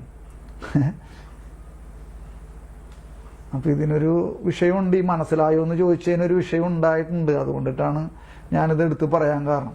അതൊന്ന് പറഞ്ഞേക്കട്ടെ. എന്നാ ഒരു വീട്ടില് കൊച്ചച്ഛൻ എന്ന ഒരു യൂണിറ്റിൽ വിളിച്ചുകൊണ്ട് പോയേക്കനാണ് കുറെ വർഷങ്ങൾക്ക് മുമ്പ് കുർബാനനെ കുറിച്ച് പറയാൻ. ഒരിടവകയിലെ കൊച്ചച്ഛൻ ഒക്കെ കന്യാസ്ത്രീമാരൊക്കെ ഉണ്ട്. അപ്പൊ അങ്ങനെ 10-25ഓളം 30ഓളം കുടുംബങ്ങളുണ്ട്. അപ്പൊ അവരോട് ഇങ്ങനെ കുർബാനനെ കുറിച്ച് പറഞ്ഞുകൊണ്ടിരുന്നപ്പോൾ ഞാൻ മനസ്സിലായോ എന്ന് 2-3 പ്രാവശ്യം ചോദിച്ചപ്പോൾ അതിലൊരു ചേച്ചി പറഞ്ഞു, താൻ പറഞ്ഞൊക്കെ ഞങ്ങൾക്ക് മനസ്സിലാകാറുണ്ട്, താനിന് ഒരുപാട് മനസ്സിലായോ എന്ന് ചോദിക്കേണ്ട കാര്യം ഇല്ല. മനസ്സിലായോ? അപ്പോഴും മനസ്സിലായോ? അപ്പൊ അതെനിക്ക് മനസ്സിലായി. അപ്പൊ അതുകൊണ്ട് പിന്നെ അത് പേടിയാണ് നമുക്ക് അങ്ങനെ പക്ഷെ നമ്മൾ മനസ്സിലായോ എന്ന് ചോദിക്കണം നല്ല അർത്ഥത്തിലാണ്. അല്ലാതെ നമ്മളെ കേൾക്കുന്നവർ ഒരു കഴിവില്ലാത്ത ആൾക്കാരാണെന്ന് ചിത്രീകരിച്ചു കൊണ്ടല്ല നമ്മൾ മനസ്സിലായോ എന്ന് ചോദിക്കണം. അത് ദൈവിക രഹസ്യമാണ്. അതുകൊണ്ടാണ് മനസ്സിലായോ എന്ന് ചോദിക്കേണ്ടി അല്ലെ അങ്ങനെ ഒരു അർത്ഥം വരുന്നത്. ദൈവത്തിന്റെ രഹസ്യത്തെയും ദൈവിക രഹസ്യങ്ങളെയും നമുക്ക് അങ്ങനെ മനസ്സിലാക്കാൻ പറ്റും എത്രത്തോളം. അപ്പൊ ഞാൻ പറഞ്ഞത് ഇതായോ, അവരുമായി ഐക്യപ്പെട്ട് ഭൂമിയിലുള്ള സഭയും സമരസഭയും ഞങ്ങളുടെ സ്വരവും ചേരാൻ അല്ലെ, അവരുടെ സ്വരത്തോടൊപ്പം ഞങ്ങളുടെ സ്വരവും ചേരാൻ. ഈ വാക്കുകൾക്ക് പ്രാർത്ഥിക്കുമ്പോഴേ നമ്മൾ ആലോചിക്കണം, നമ്മുടെ ഹൃദയത്തിൽ എന്ത് വരണം? വിജയസഭയുമായി അല്ലെങ്കിൽ സ്വർഗത്തിൽ നടക്കുന്ന ലിറ്റർജിയുമായിട്ടാണ് നമ്മൾ പങ്കുകാരാകണമെന്നുള്ളൊരു അവബോധം, ഒരു ഉറച്ച ബോധ്യം നമുക്കുണ്ടോ? അങ്ങനെ ഉണ്ടെങ്കിൽ ബലിയർപ്പണം നമുക്ക് നോക്കി നിൽക്കാൻ പറ്റില്ല, നോക്കി നിൽക്കുന്നവരാവില്ല, കാണാൻ പോകുന്നവരാവില്ല. മനസ്സിലാവുന്നുണ്ടോ? എന്നോട് ക്ഷമിക്കണേ, ഈ മനസ്സിലാവുന്നുണ്ടോ എന്ന് ചോദിക്കണേ, അതൊരു ശീലമായി പോയി. അപ്പോൾ അവരുമായി ഐക്യപ്പെട്ട് ഭൂമിയിലുള്ള സഭയും. അപ്പൊ ഞാൻ ആ സെന്റൻസിനെ 5 ആക്കി തിരിക്കാൻ പോണേണ്, 5 ഭാഗങ്ങളാക്കാൻ പോണേ. ശ്രദ്ധിക്കണം കേട്ടോ, അവിടെ നോക്കിയിരിക്കുക. ഇപ്പൊ എന്നെ നോക്കണ്ട, ആ നമ്മളിപ്പോ വായിക്കുന്ന CCC ആ വാക്കുകളിൽ നോക്കിയിരിക്കുക. അവരുമായി ഐക്യപ്പെട്ട് കണ്ടോ, ഒരു ഭാഗം അല്ലേ, ഒന്നാമത്തെ കാര്യം ഭൂമിയിലുള്ള സഭയും. അപ്പോൾ അവരുമായി ഐക്യപ്പെട്ടെന്ന് പറയുമ്പോൾ വിജയസഭ, രണ്ടാമത്തേത് എന്താണ്? ഭൂമിയിലുള്ള സഭയും. അപ്പൊ ഭൂമിയിലുള്ള സഭ എന്ന് പറയുമ്പോൾ എന്താണ്? സമരസഭ. മനസ്സിലായോ? അപ്പൊ അവരുമായി ഐക്യപ്പെട്ട് ഭൂമിയിലുള്ള സഭ എന്ന് പറയുമ്പോൾ 2 കാര്യങ്ങളായി. ഇനി മൂന്നാമത്തെ കാര്യം എന്താണ്? പരീക്ഷണങ്ങളുടെ മധ്യേ വിശ്വാസത്തോടെ. ശ്രദ്ധിക്കണേ, പരീക്ഷണങ്ങളുടെ മധ്യേ വിശ്വാസത്തോടെ. ആരാണത്? പരീക്ഷണങ്ങളുടെ മധ്യേ വിശ്വാസത്തോടെ ആരാണ് പ്രാർത്ഥിക്കണേ? ഈ ഗാനം ആലപിക്കുന്നു, ഈ സ്തുതിഗീതം ആലപിക്കുന്ന ആരാണ്? ഭൂമിയിലുള്ള സഭ, ഈ സമരസഭ, നമ്മൾ ഓരോരുത്തരും അടങ്ങുന്ന ഈ തീർത്ഥാടക സഭ. മനസ്സിലാവുണ്ടോ? അപ്പൊ ഭൂമിയിലുള്ള സഭയും. അപ്പൊ ഒന്നാമത്തെ കാര്യം എന്താണ്? അവരുമായി ഐക്യപ്പെട്ട്. ആരുമായിട്ടാണ് ഐക്യപ്പെടുന്നത്? വിജയസഭയുമായിട്ട്. ആരൈക്യപ്പെടുന്നു? ഭൂമിയിലുള്ള സഭ, സമരസഭ ഐക്യപ്പെടുന്നു. അപ്പൊ 2 കാര്യങ്ങളായോ? 2ആയിട്ട് മുറിച്ചേ. ഇനി മൂന്നാമത്തെ ഞാൻ മുറിക്കാൻ പോണേണ്. അല്ലെ, പരീക്ഷണങ്ങളുടെ മധ്യ വിശ്വാസത്തോടെ. നമ്മുടെ ജീവിതത്തിലെ ഈ പരീക്ഷണങ്ങളുടെ മധ്യ, നമ്മൾ ഈ ലോകത്തിലാണ് ജീവിക്കണേ. സമരസഭയിലുള്ളവർ മനസ്സിലാവുണ്ടോ? സമരസഭയിലായിരിക്കണം നമ്മൾ, ഈ ലോകത്തിലാണ് ജീവിക്കണേ. മനസ്സിലായോ? അപ്പൊ ഈ ലോകത്തിൽ ജീവിക്കണ അവസ്ഥയിൽ എന്താണ് സംഭവം? എന്തുണ്ടാവുമെന്ന് ഇവിടെ എഴുതിയേക്കണേ? പരീക്ഷണങ്ങളുടെ മധ്യേ അല്ലേ. പക്ഷെ മറ്റൊരു കാര്യം കൂടി എഴുതി ചേർത്തേക്കണം. എന്താണ്? വിശ്വാസത്തോടെ. ഈ പരീക്ഷണങ്ങളുടെ മധ്യേ വിശ്വാസത്തോടെ നമുക്ക് നിൽക്കാൻ സാധിക്കുന്നുണ്ടോ? അല്ലെങ്കിൽ അല്ലേ, നമുക്കത് കറക്റ്റായിട്ട് പറയാൻ പറ്റുമോ? വിശ്വാസത്തോടെ എന്ന്. പരീക്ഷണങ്ങളുടെ മധ്യ എന്നുള്ളത് പ്രത്യേകിച്ച് എടുത്ത് പറയേണ്ട കാര്യമില്ല സമരസഭയിലുള്ളവർക്ക്, അല്ലേ? ഓൾറെഡി അങ്ങനെയാണ്. പക്ഷെ വിശ്വാസത്തോടെ. മനസ്സിലായോ? അപ്പം ഇതൊക്കെ വളരെ ശ്രദ്ധിക്കേണ്ടതും പ്രാധാന്യം അറിയിക്കുന്നതുമായ വാക്കുകളാണ്. മനസ്സിലായി? അപ്പം ഞാൻ 5 കാര്യങ്ങളായിട്ട് അതിനെ മുറിക്കാൻ പോകണമെന്ന് പറഞ്ഞു. ഇപ്പം എത്ര കാര്യങ്ങളായി ആ സെന്റൻസ്? അവരുമായി ഐക്യപ്പെട്ടു, ഒന്നാമത്തെ കാര്യം. രണ്ടാമത്തെ കാര്യം ഭൂമിയിലുള്ള സഭ. മൂന്നാമത്തെ കാര്യം എന്താണ്? പരീക്ഷണങ്ങളുടെ മധ്യ വിശ്വാസത്തോടെ. മൂന്നാമത്തെ കാര്യം. നാലാമത്തെ കാര്യം എന്താണ്? ഇല്ല, മൂന്നാമത്തെ കാര്യം പരീക്ഷണങ്ങളുടെ മധ്യ. നാലാമത്തതാണ് വിശ്വാസത്തോടെ. 5-ാമത്തെ കാര്യം എന്താണ്? ഈ സ്തുതിഗീതങ്ങൾ ആലപിക്കുന്നു. ഏത് സ്തുതിഗീതങ്ങൾ? പരിശുദ്ധൻ പരിശുദ്ധൻ പരിശുദ്ധൻ, അല്ലേ? സ്വർഗവും ഭൂമിയും അങ്ങേ മഹിമയാൽ നിറഞ്ഞിരിക്കുന്നു. ഉന്നതങ്ങളിൽ ഓശാന, കർത്താവിന്റെ തിരുനാമത്തിൽ വരുന്നവൻ അനുഗ്രഹീതൻ. ഉന്നതങ്ങളിൽ ഓശാന. അപ്പൊ ഇതാണ് ഈ സ്തുതിഗീതം. മനസ്സിലായോ? അപ്പൊ ഈ ഗാനങ്ങളിലേക്കെല്ലാം നമ്മൾ ലിറ്റർജിയിൽ പങ്കെടുത്തുകൊണ്ടിരിക്കുമ്പോൾ അതിലേക്ക് നമ്മൾ കടക്കുമ്പോൾ ആ ലിറ്റർജിയുടെ ആരാധന ഭാഗങ്ങളിലേക്കെല്ലാം നമ്മൾ കടക്കുമ്പോൾ ഇതെല്ലാം നമ്മുടെ ഉള്ളിലുണ്ടാവണം. നമ്മൾ ആരുമായിട്ട് ഐക്യപ്പെട്ടിട്ടാണ് നമ്മൾ ഈ സ്തുതിഗീതം ആലപിക്കണേന്നുള്ളത്. വിജയസഭയുമായിട്ട് കോർത്തിണങ്ങിയിട്ടാണ്, അല്ലെങ്കിൽ അവരുമായി ഐക്യപ്പെട്ടിട്ടാണ് നമ്മൾ എന്ത് ചെയ്യണേ? നമ്മളും ഈ ദൈവാലയത്തിൽ നിന്നുകൊണ്ട് ഈ ഭൗമിക ജെറുസലേമിലെ ലിറ്റർജിയിൽ പങ്കുകൊള്ളുന്നതെന്ന് നമ്മൾക്ക് ഉറച്ചൊരു ബോധ്യം ഉണ്ടാവണം. ഇങ്ങനെ വരുമ്പോൾ വിശുദ്ധ കുർബാന കുറച്ചും കൂടി, പിന്നെ എന്നെ സംബന്ധിച്ച് ഇന്നത്തെ വിശുദ്ധ കുർബാന ശരിക്ക് ആദ്യം മുതൽ അവസാനം വരെ, ആദ്യം മുതൽ അതായത് സമാപന ആമുഖ ശുശ്രൂഷ മുതൽ സമാപന ശുശ്രൂഷ വരെ പലയിടത്തും ഞാനിങ്ങനെ എൻ്റെ കണ്ണ് നിറയണമായിരുന്നു. മനസ്സിലായി? പലയിടത്തും കണ്ണ് നിറയണമായിരുന്നു. അതായത് ചില സ്ഥലത്തൊക്കെ സുവിശേഷമൊക്കെ വായിക്കണ സമയത്തൊക്കെ ശരിക്ക് ഞാൻ ഒറ്റക്കായിരുന്നെങ്കിൽ എന്ന് ചിന്തിച്ചു പോയി. ഒറ്റക്കായിരുന്നെങ്കിൽ ദൈവാലയത്തിലെ ഞാനും ബലിയർപ്പകനും മാത്രമായിരുന്നെങ്കിലോ എന്ന് ചിന്തിച്ചു പോയി. അത്രയും കരച്ചിൽ വന്നു എനിക്ക്. പക്ഷെ കരയാനായിട്ട് എൻ്റെ അടുത്ത ആൾക്കാർ നിൽക്കണോണ്ട് നമുക്കത് അത്ര ഒരു ഇതായിട്ട് അത് ചെയ്യാൻ പറ്റണല്ലോ. മനസ്സിലായോ? ഞാനും ബലിയർപ്പകനും മാത്രമായിരുന്നെങ്കിലോ എന്ന് ഞാൻ ചിന്തിച്ചു പോണേ. മനസ്സിലായി? അത്രയും ഒരു ഹൃദയത്തിലെ ഇങ്ങനെ ഒരു നമുക്കൊരു എന്താണ് എനിക്ക് വാക്കുകൊണ്ട് പറയാൻ അറിയണില്ല. അതിൽ ഒരു കാര്യം അതൊക്കെ അവിടെ നിൽക്കട്ടെ. അപ്പം അതിൽ സ്പർശിച്ചു എന്നൊക്കെ പറയുന്ന കാര്യങ്ങൾ ഞാൻ ഇപ്പം പറയുന്നില്ല. അപ്പം അങ്ങനെ ഒരവസ്ഥയിലാണ് ഇന്നത്തെ ബലിയർപ്പണം മുഴുവൻ കടന്നു പോയെന്ന് ഞാനിങ്ങനെ ആലോചിക്കണേണ്. അപ്പം അവരുമായി ഐക്യപ്പെട്ട് ഭൂമിയിലുള്ള സഭയും പരീക്ഷണങ്ങളുടെ മധ്യേ വിശ്വാസത്തോടെ ഈ ഗീതങ്ങൾ ആലപിക്കുന്നു. അപ്പം നമ്മളും ഈ ഗീതങ്ങളൊക്കെ ഇത്ര നാളായിട്ട് ആലപിക്കുന്നുണ്ട്. വിജയസഭയുമായിട്ട് നമ്മൾ കോർത്ത് അല്ലേ, നമ്മൾ പങ്കുചേർന്നുകൊണ്ട് അവരുമായി ഐക്യപ്പെട്ട് ഈ സ്തുതിഗീതങ്ങൾ ആലപിക്കുന്നുണ്ട്. വിശ്വാസത്തോടെയാണോ? പരീക്ഷണങ്ങളുടെ മധ്യയാണ്, അതിൽ വലിയ തർക്കമില്ല. പക്ഷെ വിശ്വാസത്തോടെയാണ്. മനസ്സിലാവുണ്ടോ? വിശ്വാസത്തോടെ ഈ സ്തുതിഗീതങ്ങൾ ആലപിക്കും. യാചനയാലും മധ്യസ്ഥത്താലും വിശ്വാസം എല്ലാ പ്രത്യാശയ്ക്കുമെതിരെ പ്രത്യാശ പുലർത്തുകയും, മനസ്സിലായോ? എല്ലാ പ്രത്യാശയ്ക്കുമെതിരെ പ്രത്യാശ പുലർത്തുകയും എല്ലാ സമ്പൂർണ്ണ ദാനവും ആരിൽ നിന്ന് നിർഗളിക്കുന്നുവോ ആ പ്രകാശങ്ങളുടെ പിതാവിന് നന്ദി അർപ്പിക്കുകയും ചെയ്യുന്നു. എന്നിട്ട് യാക്കോബ് 1:17 അവിടെ എഴുതിയിട്ടുണ്ട്. ഇല്ല സോറി ഇല്ല, യാക്കോബ് 1:17 ഒക്കെ അവിടെ എഴുതിയിട്ടുണ്ട്. 130 അങ്ങനെ അത് കഴിഞ്ഞിട്ട് പറയാണ്, അങ്ങനെ വിശ്വാസം സംശുദ്ധമായ സ്തുതിപ്പാണ്. കണ്ടോ? അങ്ങനെ വിശ്വാസം എന്നത് സംശുദ്ധമായ സ്തുതിപ്പാണ്. അപ്പൊ ഇതിന്റെ സൈഡിലെ ഗണ്ണിക 1137. 1137 നമുക്ക് പോകാം. അതൊന്നെടുത്ത് 1137.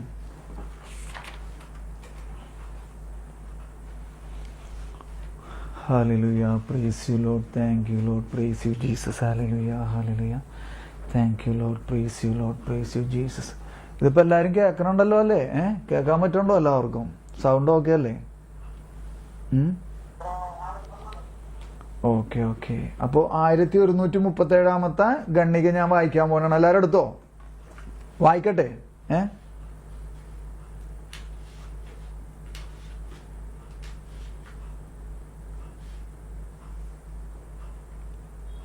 വായിക്കാൻ പോണേ.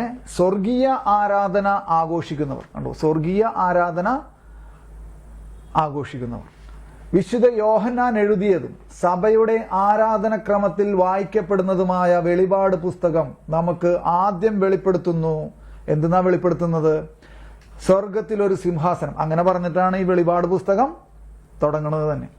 എന്തെന്നാണ്? സ്വർഗത്തിൽ ഒരു സിംഹാസനം, സിംഹാസനത്തിൽ ഇരിക്കുന്നവൻ കർത്താവായ ദൈവം, എന്നിട്ട് അത് വധിക്കപ്പെട്ടതുപോലെ നിൽക്കുന്ന കുഞ്ഞാട്.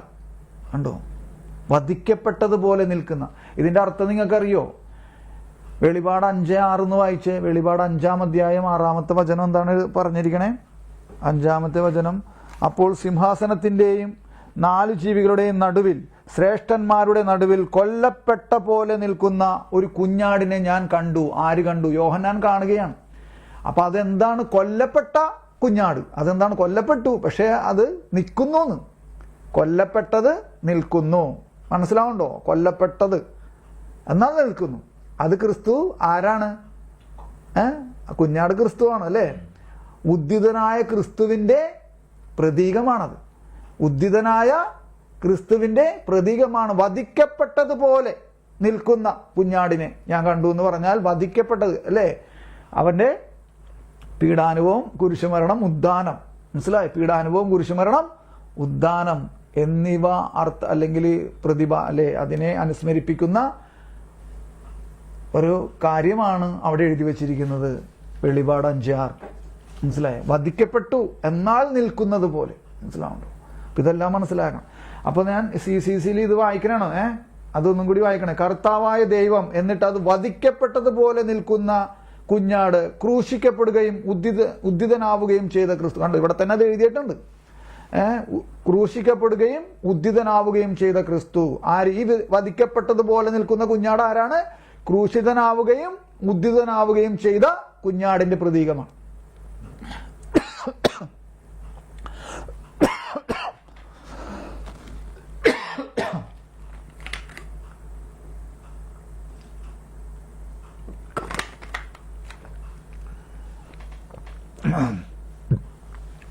ഉദ്ധിതനാവുകയും ചെയ്ത ക്രിസ്തു. ശ്രദ്ധിക്കണോട്ടോ, അടുത്ത വാക്ക് ശ്രദ്ധിക്കണേ. യഥാർത്ഥ വിശുദ്ധ സ്ഥലം.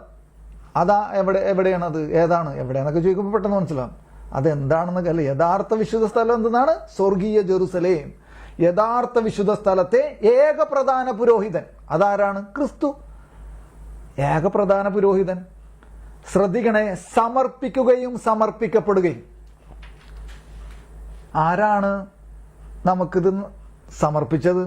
ക്രിസ്തുവാണ്. അല്ലേ? സമർപ്പിക്കപ്പെട്ടതോ ക്രിസ്തു തന്നെയാണ്. ബലി അർപ്പകനും ബലി അർപ്പണ വസ്തുവും ഒരാൾ തന്നെ. CCC 1410. അതിപ്പോൾ എടുക്കണ്ട, നമ്മ പോകും, അതിലോട്ട് പോകും. എന്താണ് നമ്മളിപ്പോൾ പറഞ്ഞേ? സമർപ്പിക്കുകയും സമർപ്പിക്കപ്പെടുകയും ചെയ്യുന്ന, നൽകുകയും നൽകപ്പെടുകയും ചെയ്യുന്ന ഒരേ വ്യക്തി. നിങ്ങൾക്ക് ഒറ്റവാക്കിലൂടെ ഞാനാണ് നേരത്തെ പറഞ്ഞത്. എന്താണ് ഒറ്റവാക്കിലൂടെ? ബലി അർപ്പകനും ബലി അർപ്പണ വസ്തുവും ഒരാൾ തന്നെ. ബലി അർപ്പിച്ചതാരാണ്? ക്രിസ്തുവാണ്. ബലി അർപ്പണ വസ്തു ആരായിരുന്നു? ബലി അർപ്പിച്ചതാരാണ്? ബലി അർപ്പിക്കണതാരാ? ക്രിസ്തുവാണ്. ഇനി അതിലെ അർപ്പണ വസ്തു ആരാണ്? മനസ്സിലാവുണ്ടോ? അർപ്പണ വസ്തുവും അർപ്പകനും അർപ്പണ വസ്തുവും ഒരാൾ തന്നെ. മനസ്സിലാവുണ്ടോ? സമർപ്പിക്കുകയും സമർപ്പിക്കപ്പെടുകയും നൽകുകയും. നൽകിയതാരാണ്? ഈശോയാണ്. പക്ഷെ നൽകപ്പെട്ടതോ അതും ക്രിസ്തു തന്നെയാണ്. മനസ്സിലാവുണ്ടോ? സമർപ്പിക്കുകയും സമർപ്പിക്കപ്പെടുകയും ചെയ്യുന്ന, നൽകുകയും നൽകപ്പെടുകയും ചെയ്യുന്ന ഒരേ വ്യക്തി അത് ക്രിസ്തുവാണ്. ഈ ഏക പ്രധാന പുരോഹിതൻ.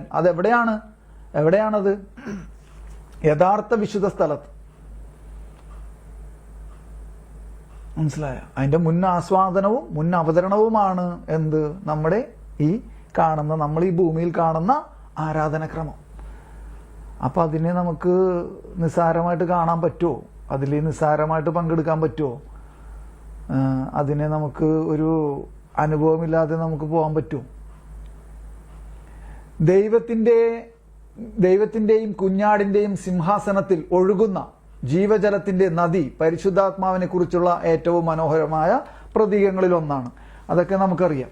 അപ്പൊ ഇപ്പോ 1410 ഗണ്ണിക ഒന്നെടുത്തേ. 1410 ഗണ്ണിക CCCയിൽ. അതൊന്ന് വായിച്ചേ നിങ്ങൾ. ഇത് വിടരുത് കേട്ടോ. ഈ 1137 വിടരുത്. അവിടെ കൈവച്ചിട്ട് വേണം ഈ 1410 എടുക്കാൻ. 1410 എടുക്കുമ്പോഴേ ഇത് വിടരുത്. അത് കുർബാനയുടെ അവസാന ഭാഗമാണ്. ഈ കുർബാന എന്ന കൂദാശയെ കുറിച്ച് പ്രതിപാദിക്കുന്നതിന്റെ ഭാഗത്തെ അവസാന പേജിലാണ് ഒരു കാര്യം എഴുതി വെച്ചിരിക്കുന്നത്. 1410 ഗണ്ണിക ഞാനൊന്ന് വായിക്കട്ടെ. അതിന്റെ സംഗ്രഹമാണ്. ആ സംഗ്രഹത്തിൽ കുർബാനയെ കുറിച്ചുള്ളതിന്റെ അവസാന ഭാഗം സംഗ്രഹത്തിൽ ഉള്ള 1410 ഗണ്ണിക ഞാൻ വായിക്കാൻ പോണേ. എടുത്തോ എല്ലാവരും? കിട്ടിയിട്ടില്ലെങ്കിൽ പറയണേ. ഞാൻ വായിക്കാൻ പോണേ. പുതിയ നിയമത്തിന്റെ നിത്യനായ പ്രധാന പുരോഹിതനായ, കണ്ടോ, പുതിയ നിയമത്തിന്റെ നിത്യനായ പ്രധാന പുരോഹിതനായ ക്രിസ്തു തന്നെയാണ് വൈദികരുടെ ശുശ്രൂഷയിലൂടെ പ്രവർത്തിച്ചുകൊണ്ട്, കണ്ടോ, ക്രിസ്തു തന്നെയാണ് വൈദികരുടെ ശുശ്രൂഷയിലൂടെ പ്രവർത്തിച്ചുകൊണ്ട് ദിവ്യകാരുണ്യ ബലി അർപ്പിക്കുന്നത്. അപ്പത്തിന്റെയും വീഞ്ഞിന്റെയും സാദൃശ്യങ്ങളിൽ യഥാർത്ഥത്തിൽ സന്നിഹിതനായിരിക്കുന്ന അതേ ക്രിസ്തുവാണ് ദിവ്യകാരുണ്യ ബലിയുടെ അർപ്പണ വസ്തുവും. ഇപ്പൊ മനസ്സിലായോ? ബലി അർപ്പകനാരാണ്?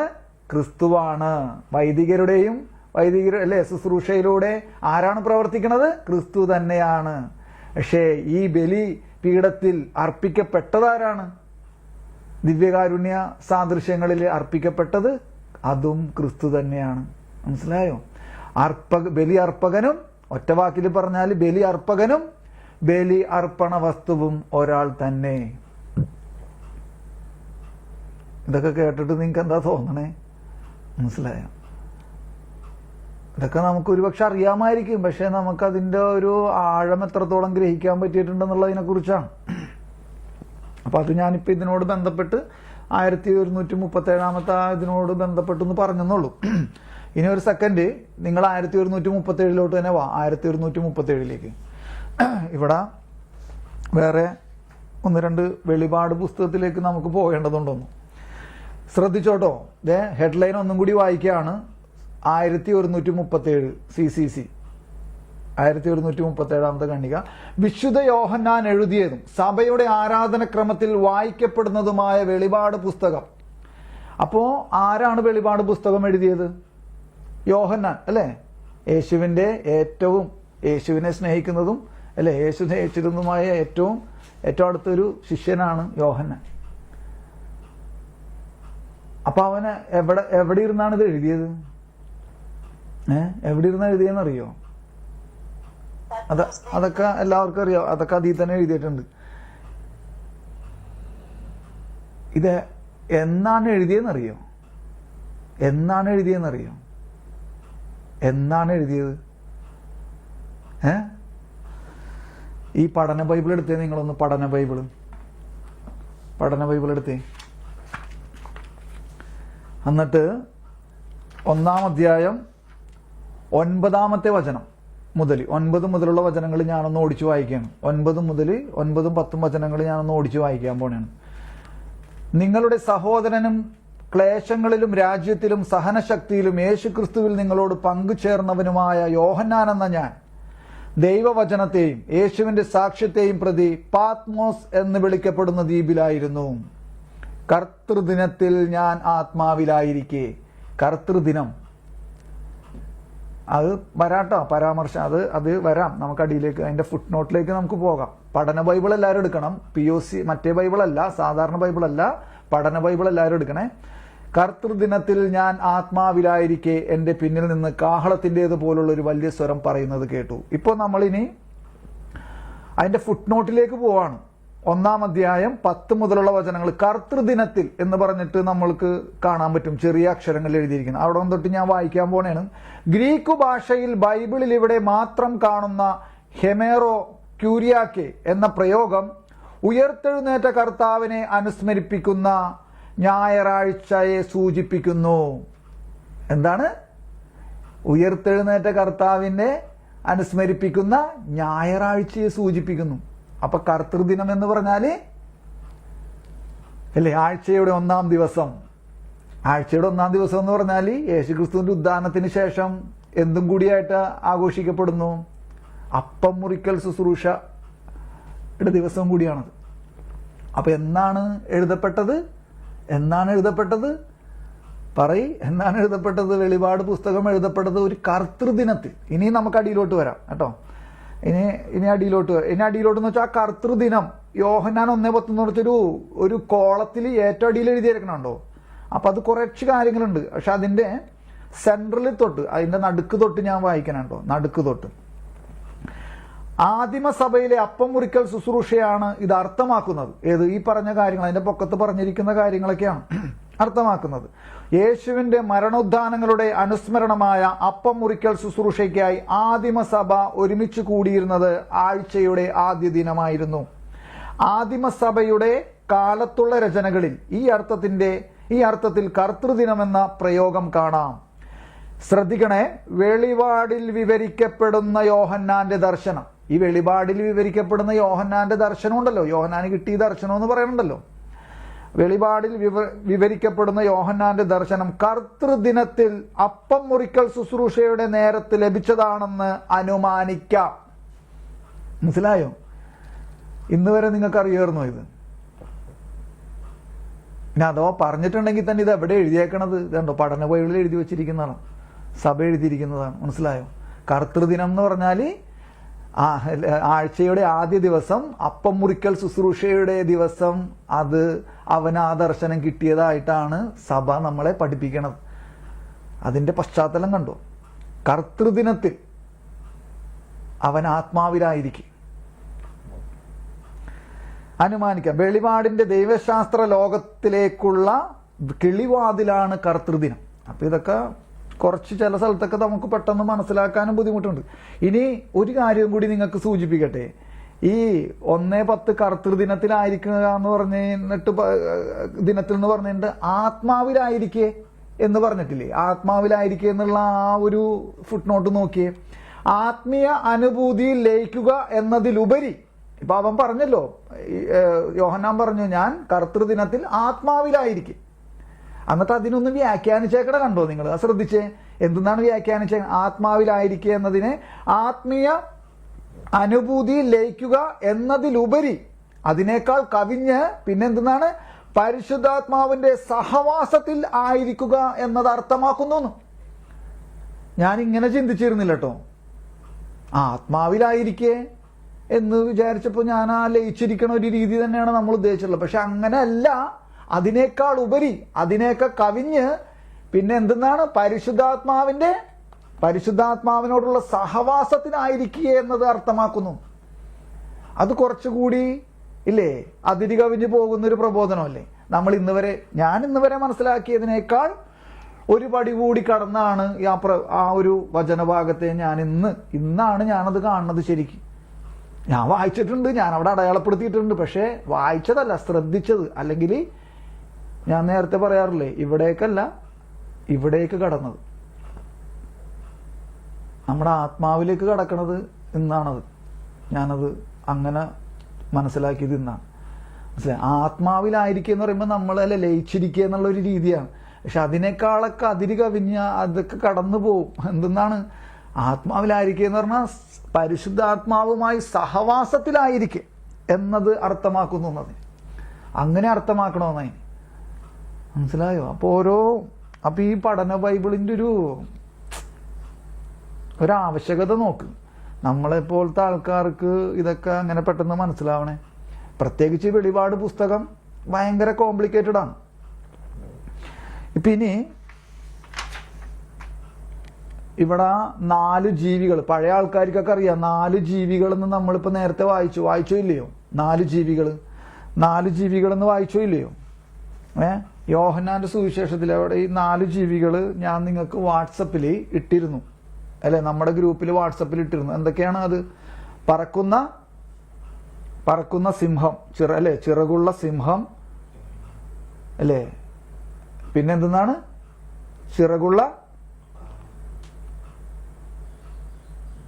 ചിറകുള്ള മനുഷ്യൻ അല്ലേ? ചിറകുള്ള.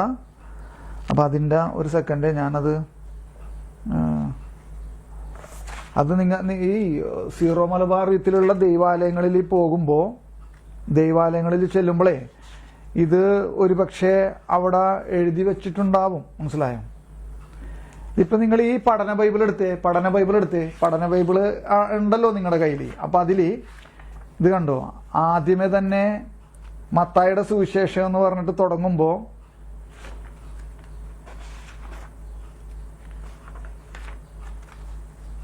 മത്തായിയുടെ സുവിശേഷം എന്ന് പറഞ്ഞ് തുടങ്ങുമ്പോ എന്തെന്നാണ് അവിടെ? ഇത് കണ്ടോ, നോക്കിയേ, കണ്ടോ മത്തായിയുടെ സുവിശേഷം തുടങ്ങണത് കണ്ടോ? ഇങ്ങനെ ഓരോ സുവിശേഷം തുടങ്ങണേക്ക് മുമ്പ് എന്തൊക്കെയുണ്ട് അല്ലേ?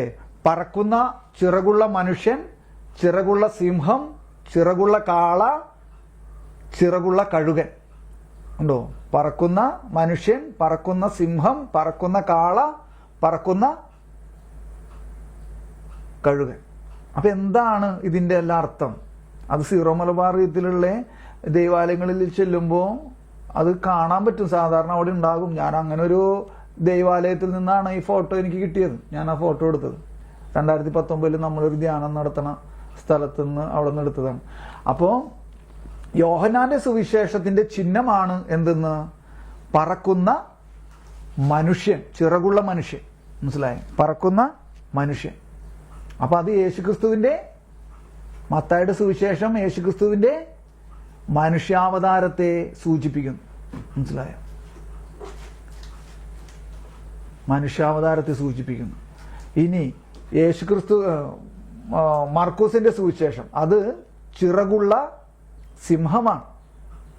നിങ്ങളെടുത്ത് നോക്കിക്കോട്ടോ. ഞാനിത് ഇവിടെ പറയുമ്പോൾ കേൾക്കാൻ വേണം. അത് ആ പഠന ബൈബിളിൽ ഓരോ സുവിശേഷം തുടങ്ങണ സ്റ്റാർട്ടിങ്ങിന് മുമ്പ്, ആമുഖത്തിന് മുമ്പ് ഈ 4 ചിത്രങ്ങൾ പറഞ്ഞിട്ട് വെച്ചിട്ടാണ് തുടങ്ങുന്നത്.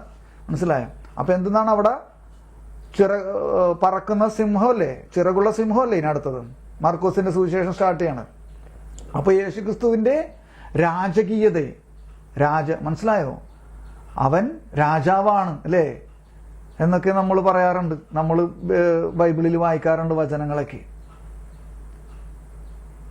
അപ്പൊ അവന്റെ രാജകീയതയെ സൂചിപ്പിക്കുന്നു. മനസ്സിലായോ? മർക്കോസിന്റെ സുവിശേഷത്തിന്റെ ചിഹ്നം എന്താണ്? സിംഹം, ചിറകുള്ള സിംഹം, പറക്കുന്ന സിംഹം. അത് യേശുക്രിസ്തുവിന്റെ രാജകീയത്വത്തെ സൂചിപ്പിക്കുന്നു. ഇനി അടുത്തത് എന്താണ്? ലൂക്കായുടെ സുവിശേഷം. എന്തെന്നാണ് അവിടെ കൊടുത്തിരിക്കുന്നത്? പറക്കുന്ന ചിറകുള്ള അല്ലെ പറക്കുന്ന കാള. അത് യേശുക്രിസ്തുവിന്റെ എന്താണ്? ബലിയർപ്പണം അല്ലെ, ബലിയർപ്പണം, പീഡാനുഭവം, ബലിയർപ്പണത്തിന്റെ എല്ലാം പ്രതീകമാണ്. മനസ്സിലാവുണ്ടോ? പിന്നെ യോഹന്നാന്റെ സുവിശേഷം തുടങ്ങണത് എന്താണ്?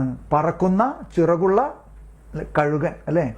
അപ്പൊ കഴുകൻ അല്ലെ, എപ്പോഴും അവൻ ആകാശത്തിന് മുകളിൽ അല്ലെ, മേഘത്തിന് മുകളിൽ ആണ് പറക്കണത്.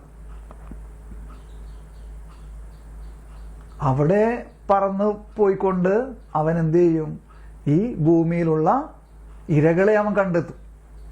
അവന് വേണ്ട ഇരകളെ അവൻ പ്രത്യേകിച്ച് അല്ലെ, ഭൂമിയിൽ നടക്കുന്ന കോഴിക്കുഞ്ഞുങ്ങളെ എല്ലാം അവൻ കണ്ടെത്തും. അങ്ങനെ അവൻ അവിടെ നിന്ന് വന്ന് അങ്ങനെയാണ് അതിനെ ഇരയെ അവൻ പിടിക്കണത്. അപ്പോൾ അതായത് യോഹന്നാന്റെ, അതായത് ഉന്നതത്തിൽ നിന്ന് ഉള്ള, മനസ്സിലായോ? ആ രഹസ്യത്തെ മനസ്സിലായോ? ഉന്നതത്തിലുള്ള രഹസ്യത്തെ കണ്ടെത്തുന്നതിന്റെ ഒരു പ്രതീകമാണ് എന്തെന്ന്? യോഹന്നാന്റെ സുവിശേഷം മുഴുവനും കർത്താവിന്റെ രഹസ്യങ്ങളാണ്. മനസ്സിലായോ? എന്താ അപ്പൊ ചോദിക്കാം, മറ്റേതൊക്കെ രഹസ്യമല്ല? അങ്ങനെയല്ല കേട്ടോ. മനസ്സിലായോ? അത് ഒരു പ്രത്യേക രീതിയിലാണ്. മനസ്സിലായോ? പ്രത്യേക രീതിയിൽ അതിനെ എന്താണ് ഒരുക്കിയിരിക്കുകയാണ് യോഹന്നാൻ. അപ്പൊ അതിൻ്റെ കർത്താവിന്റെ രഹസ്യങ്ങളെ അല്ലെങ്കിൽ ദൈവിക രഹസ്യങ്ങളുടെ ഒരു നിലവറ കൂടിയാണ് യോഹന്നാന്റെ സുവിശേഷം. അപ്പൊ അതിന് ഉന്നതത്തിൽ നിന്ന് നമുക്ക് അങ്ങനെ ജ്ഞാനത്തിലൂടെ വേണം നമുക്കതിനെ കണ്ടെത്താൻ പറ്റുള്ളൂ. യോഹന്നാന്റെ സുവിശേഷത്തിന്റെ എഴുതിയിരിക്കുന്ന രഹസ്യങ്ങളെ, ദൈവിക രഹസ്യങ്ങൾ. മനസ്സിലാവുണ്ടോ? ഞാനിപ്പോൾ ഇത് ചെറിയൊരു വാക്കുകൾ അങ്ങനെ പറഞ്ഞതാണ്. മനസ്സിലായി? അപ്പൊ 4 ജീവികൾക്ക് 4 ജീവികളാണ്. ആ 4 ജീവികളെയാണ് ഈ പറയണത്. ഇപ്പൊ വെളിപാട് പുസ്തകത്തിൽ പറഞ്ഞില്ലേ, 24 ശ്രേഷ്ഠന്മാരും 4 ജീവികളും ആമേൻ എന്ന് പറഞ്ഞു എന്നൊക്കെ. പറഞ്ഞോ ഇല്ലയോ? മനസ്സിലാവുണ്ടോ? ശ്രദ്ധിച്ചായിരുന്നോ നിങ്ങൾ? വെളിപാട് പുസ്തകത്തിൽ 4 ഇതിപ്പോ ഏശയുടെ പുസ്തകത്തിൽ എഴുതിയിട്ടുണ്ട് 6-ാം അധ്യായത്തിൽ. ഏശയുടെ പുസ്തകം കൊടുത്തേ നിങ്ങൾ. ഏശയുടെ പുസ്തകം കൊടുത്തേ. പഴയ ബൈബിളിൽ നിന്ന് ഏശയുടെ പുസ്തകം എടുത്തിട്ട് 6-ാം അധ്യായം 1 മുതലുള്ള വചനങ്ങളൊന്ന് വായിച്ചേ. ഞാൻ പറയുമ്പോൾ നിർത്തണം. ആരെങ്കിലും ഒരാളൊന്ന് വായിച്ചേ. ഏശയുടെ പുസ്തകം 6-ാം അധ്യായം 1 മുതലുള്ള വചനങ്ങളൊന്ന് വായിച്ചേ. അപ്പൊ ഇത് പഴയ നിയമങ്ങളിലെ എല്ലാം, പ്രവാചക ഗ്രന്ഥങ്ങളിലെല്ലാം എഴുതിയിട്ടുണ്ട് 4 ജീവികൾ. മനസ്സിലായോ? അപ്പൊ ആ 4 ജീവികൾ 4 സുവിശേഷങ്ങളുടെ ചിഹ്നങ്ങളാണ്. അപ്പൊ അതെന്തൊക്കെയാണെന്ന് അർത്ഥമാക്കണമെന്നും കൂടിയിട്ടുള്ളതാണ് നമ്മളിപ്പോ പറഞ്ഞു നിർത്തിയത്. അപ്പൊ അതൊന്ന് വായിച്ചേ. ആരാണ് വായിക്കണമെന്ന് വായിക്കണം. വായിക്ക്. 6-ാം അധ്യായം 6-ാം അധ്യായത്തിൽ ഏശയ ഒന്ന് വായിച്ചേ ആരെങ്കിലും. ഒരു സെക്കൻഡ്. എന്നാ വായിക്കും. നിങ്ങൾ മീറ്റിലുള്ള ആരെങ്കിലും ഒരാൾ വായിച്ചേ.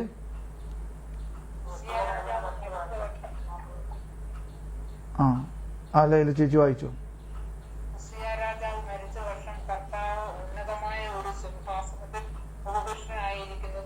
ശ്രദ്ധിച്ചു വായിക്കണേ, ശ്രദ്ധിക്കണ്ടോ, ശ്രദ്ധിച്ചോ, നിർത്തി വായിക്കണേ, ശ്രദ്ധിക്കണുണ്ടോ കേട്ടോ. സിംഹാസനത്തിലിരിക്കുന്ന വായിച്ചോ, ഞാനത് ശ്രദ്ധിക്കണം.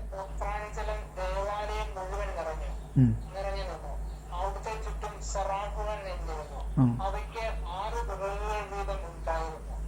2 ചിറകുകൾ കൊണ്ട് മുഖവും 2 എണ്ണം കൊണ്ട് പാദങ്ങളും അവ മറച്ചിരുന്നു. 2 ചിറകുകൾ പറക്കാനുള്ളവയായിരുന്നു. അവ പരസ്പരം ഉദ്ഘോഷിച്ചുകൊണ്ടിരുന്നു, പരിശുദ്ധൻ പരിശുദ്ധൻ, സൈന്യങ്ങളുടെ കർത്താവ് പരിശുദ്ധൻ, ഭൂമി മുഴുവനും അവിടുത്തെ മഹത്വം നിറഞ്ഞിരിക്കുന്നു. അവയുടെ ശബ്ദഘോഷത്താൽ ഭൂമുഖത്തിന്റെ അടിസ്ഥാനങ്ങൾ ഇളകുകയും ദേവാലയം ധൂമപൂരിതമാവുകയും ചെയ്തു. ഞാൻ പറഞ്ഞു, എനിക്ക് ദുരിതം, ഞാൻ നശിച്ചു. എന്തെന്നാൽ ഞാൻ അശുദ്ധമായ അധരങ്ങൾ ഉള്ളവരും അശുദ്ധമായ അധരങ്ങൾ ഉള്ളവരുടെ മധ്യേ വസിക്കുന്നവരുമാണ്. എന്തെന്നാൽ സൈന്യങ്ങളുടെ കർത്താവായ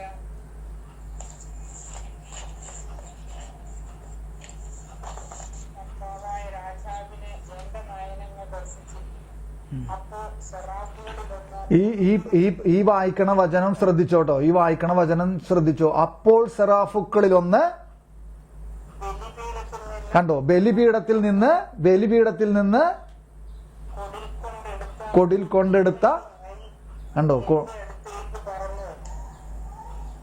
അവൻ എന്റെ അധരങ്ങളെ സ്പർശിച്ചിട്ട് പറഞ്ഞു, ഇത് നിന്റെ അധരങ്ങളെ സ്പർശിച്ചിരിക്കുന്നു, നിന്റെ മാലിന്യം നീക്കപ്പെട്ടു, നിന്റെ പാപം ക്ഷമിക്കപ്പെട്ടിരിക്കുന്നു. ശ്രദ്ധിച്ചോ നിങ്ങൾ. അപ്പോൾ സെറാഫുക്കളിലൊന്ന്, മനസ്സിലായോ എന്തെന്നാണ് അത്? എന്തെങ്കിലും സാമ്യം തോന്നുന്നുണ്ടോ നിങ്ങൾക്ക് വായിച്ചിട്ട്? ഏശയ 6-ാം അധ്യായത്തില് ആ 4 അല്ലെ, എത്രാമത്തെ വചനമാണത്? 4 6-ാമത്തെ അധ്യായത്തിലെ 6-ാമത്തെ വചനം എന്തെന്നാണ്? അപ്പോൾ സെറാഫുക്കളിൽ ഒന്ന് ബലിപീഠത്തിൽ നിന്ന് കൊടിൽ കൊണ്ടെടുത്തൊരു തീക്കനൽ. ആ തീക്കനലാണ്, ആ തീക്കട്ടയാണ് യേശുവിന്റെ മഹത്വീകൃതമാക്കപ്പെട്ട തിരുശരീരമായിട്ട് നമ്മൾ ഇന്ന് ഭക്ഷിക്കണത്. മനസ്സിലായോ? അപ്പോൾ സെറാഫുക്കളിൽ ഒന്ന് ബലിപീഠത്തിൽ നിന്ന് കൊടിൽ കൊണ്ടെടുത്തൊരു തീക്കനലുമായി എന്റെ അടുത്തേക്ക് പറന്നു വന്നു. ഇപ്പൊ നമ്മൾ ഈ ഏശയുടെ പുസ്തകം 6-ാം അധ്യായം 1 മുതൽ വായിച്ചത് ഇത് ലിറ്റർജി അല്ലേ? ഈ വിജയസഭ, സ്വർഗീയ സഭയില് നമ്മൾ സ്വർഗീയ ആരാധനയിൽ കണ്ട കാര്യങ്ങളല്ലേ ഇവിടെ എഴുതിയേക്കണേ? മനസ്സിലാവുണ്ടോ? അപ്പോൾ സെറാഫുക്കളിൽ ഒന്ന് ബലിപീഠത്തിൽ നിന്ന് കൊടിൽ കൊണ്ടെടുത്ത ഒരു തീക്കനലുമായി. ഇപ്പൊ സീറോ മലങ്കര റീതിയിലൊക്കെ വിശുദ്ധ കുർബാന സ്വീകരണം തീക്കട്ട എന്നും കൂടി ഉച്ചരിച്ചുകൊണ്ടാണ് വിശുദ്ധ കുർബാന സ്വീകരിക്കാനായിട്ട് നമുക്ക് ഓരോ വിശ്വാസികളുടെയും അധരത്തിലേക്ക് നൽകുന്നത്. നമ്മുടെ മാമുദീസ പേര് വിളിക്കും, എന്നിട്ട് എന്ത് ചെയ്യും? തീക്കട്ട. ഞാനിപ്പോൾ അതിന്റെ പ്രാർത്ഥന ഒന്നും എടുത്ത് ഇപ്പൊ പറയണില്ല, നമുക്ക് മനസ്സിലായോ? തീക്കട്ട ഉണ്ടോ? ഇപ്പൊ ഇവിടെ എഴുതിയേക്കുന്നുണ്ടാണ്, അപ്പോൾ സെറാഫുക്കളിൽ ഒന്ന് ബലിപീഠത്തിൽ നിന്ന് കൊടിൽ കൊണ്ടെടുത്ത ഒരു തീക്കനലുമായി എന്റെ അടുത്തേക്ക് പറന്നു വന്നു. അവൻ എന്റെ അധരങ്ങളെ സ്പർശിച്ചിട്ട് പറഞ്ഞു, ഇത് നിന്റെ അധരങ്ങളെ സ്പർശിച്ചിരിക്കുന്നു, നിന്റെ മാലിന്യം നീക്കപ്പെട്ടു. കണ്ടോ, നിന്റെ മാലിന്യം നീക്കപ്പെട്ടു. ആ അർത്ഥത്തിലാണ് നമ്മള് ലിറ്റർജിയിൽ ഇങ്ങനൊരു പ്രാർത്ഥന അല്ലേ, സീറോ മലബാർ റീതിയിലെ ഏറ്റവും അവസാനം പറയണ പ്രാർത്ഥനാ ഭാഗം എന്താണ്? ബലിപീഠത്തിന് മുമ്പിൽ നിന്ന് നമ്മൾ പിരിഞ്ഞു പോകുമ്പോൾ, വിശുദ്ധീകരണത്തിന്റെ ബലിപീഠമേ നിനക്ക് സ്വസ്തി, വിശുദ്ധീകരണത്തിന്റെ ബലിപീഠമേ നിനക്ക് സ്വസ്തി. മനസ്സിലാവുണ്ടോ? വിശുദ്ധീകരണത്തിന്റെ ബലിപീഠമേ നിനക്ക് സ്വസ്തി.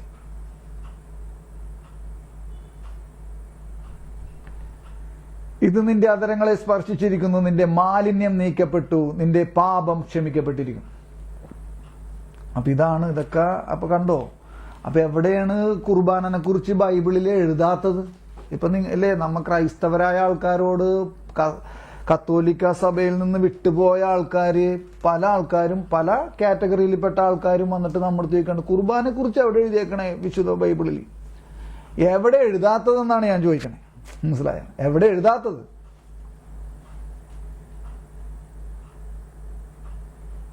അക്ഷരാർത്ഥത്തിൽ വെറുതെ ഓരോ കാര്യങ്ങൾ മനസ്സിലാക്കി പോവുക. അപ്പൊ അങ്ങനെയാണെങ്കിൽ കണ്ടെത്താൻ പറ്റില്ല അവർക്ക്. അപ്പോ വിശുദ്ധ യോഹന്നാനാണ് വെളിപാട് എഴുതിയെന്ന് നമുക്കറിയാം. പാത്മോസ് ദ്വീപിലിരുന്ന് എഴുതിയെന്നറിയാം. എപ്പോൾ എഴുതി? അല്ലേ? അവൻ തടവിലായിരുന്നു അല്ലേ, അങ്ങാടേക്ക് നാട് കടത്തപ്പെട്ടു അല്ലേ. പിന്നെ അയ്യോ അത് വായിച്ചില്ലല്ലോ. പാത്മോസ് ദ്വീപ് എന്താണെന്ന് അറിയണ്ടേ നിങ്ങൾക്കിനി? പാത്മോസ് ദ്വീപ് എന്താണ് ആ പാത്മോസ്? നമ്മളിപ്പോൾ കുറെ പറഞ്ഞൊക്കെ കേട്ടിട്ടുണ്ടാവും പ്രസംഗത്തിലൊക്കെ. ഇതൊന്ന് വായിക്കി നോക്കിയേ. ഇപ്പൊ ഇവിടെ എഴുതിയേക്കണ എന്താ? അപ്പോൾ ഒരു സെക്കൻഡ് ഞാനൊരു കാര്യം ചെയ്യാം. ഈ വെളിപാട് പുസ്തകേ എന്താണെന്നുള്ളത് ഞാനിപ്പോ വെളിപാട് പുസ്തകത്തിന്റെ പഠന ബൈബിൾ എടുത്തു നിങ്ങളെല്ലാവരും. അതിന്റെ ഒന്നാമത്തെ അധ്യായത്തിലെ ഫുട്നോട്ട് മുതൽ അല്ലെ, ഫുട്നോട്ട് അടിയിലത്തെ കാര്യങ്ങൾ ഞാനൊന്ന് വായിക്കാൻ പോവാണ്.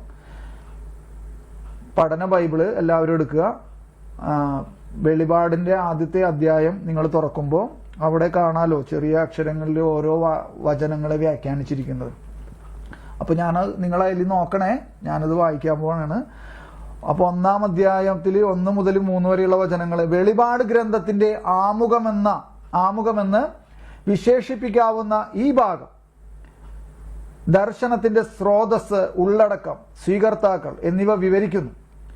യേശു ക്രിസ്തുവിന്റെ, എന്നിട്ട് അങ്ങനെ ഓരോ കാര്യങ്ങൾ വ്യാഖ്യാനിക്കാം കേട്ടോ. യേശു ക്രിസ്തുവിന്റെ എന്ന് പറഞ്ഞിട്ട് പറയണം യേശു ക്രിസ്തുവിൽ നിന്നുള്ളതും, കണ്ടോ, യേശു ക്രിസ്തുവിൽ നിന്ന് ഉള്ളതും യേശു ക്രിസ്തുവിനെ കുറിച്ചുള്ളതും, യേശു ക്രിസ്തുവിൽ നിന്നുള്ളതും യേശു ക്രിസ്തുവിനെ കുറിച്ചുള്ളതും എന്ന് 2 അർത്ഥങ്ങൾ ഇവിടെയുണ്ട്.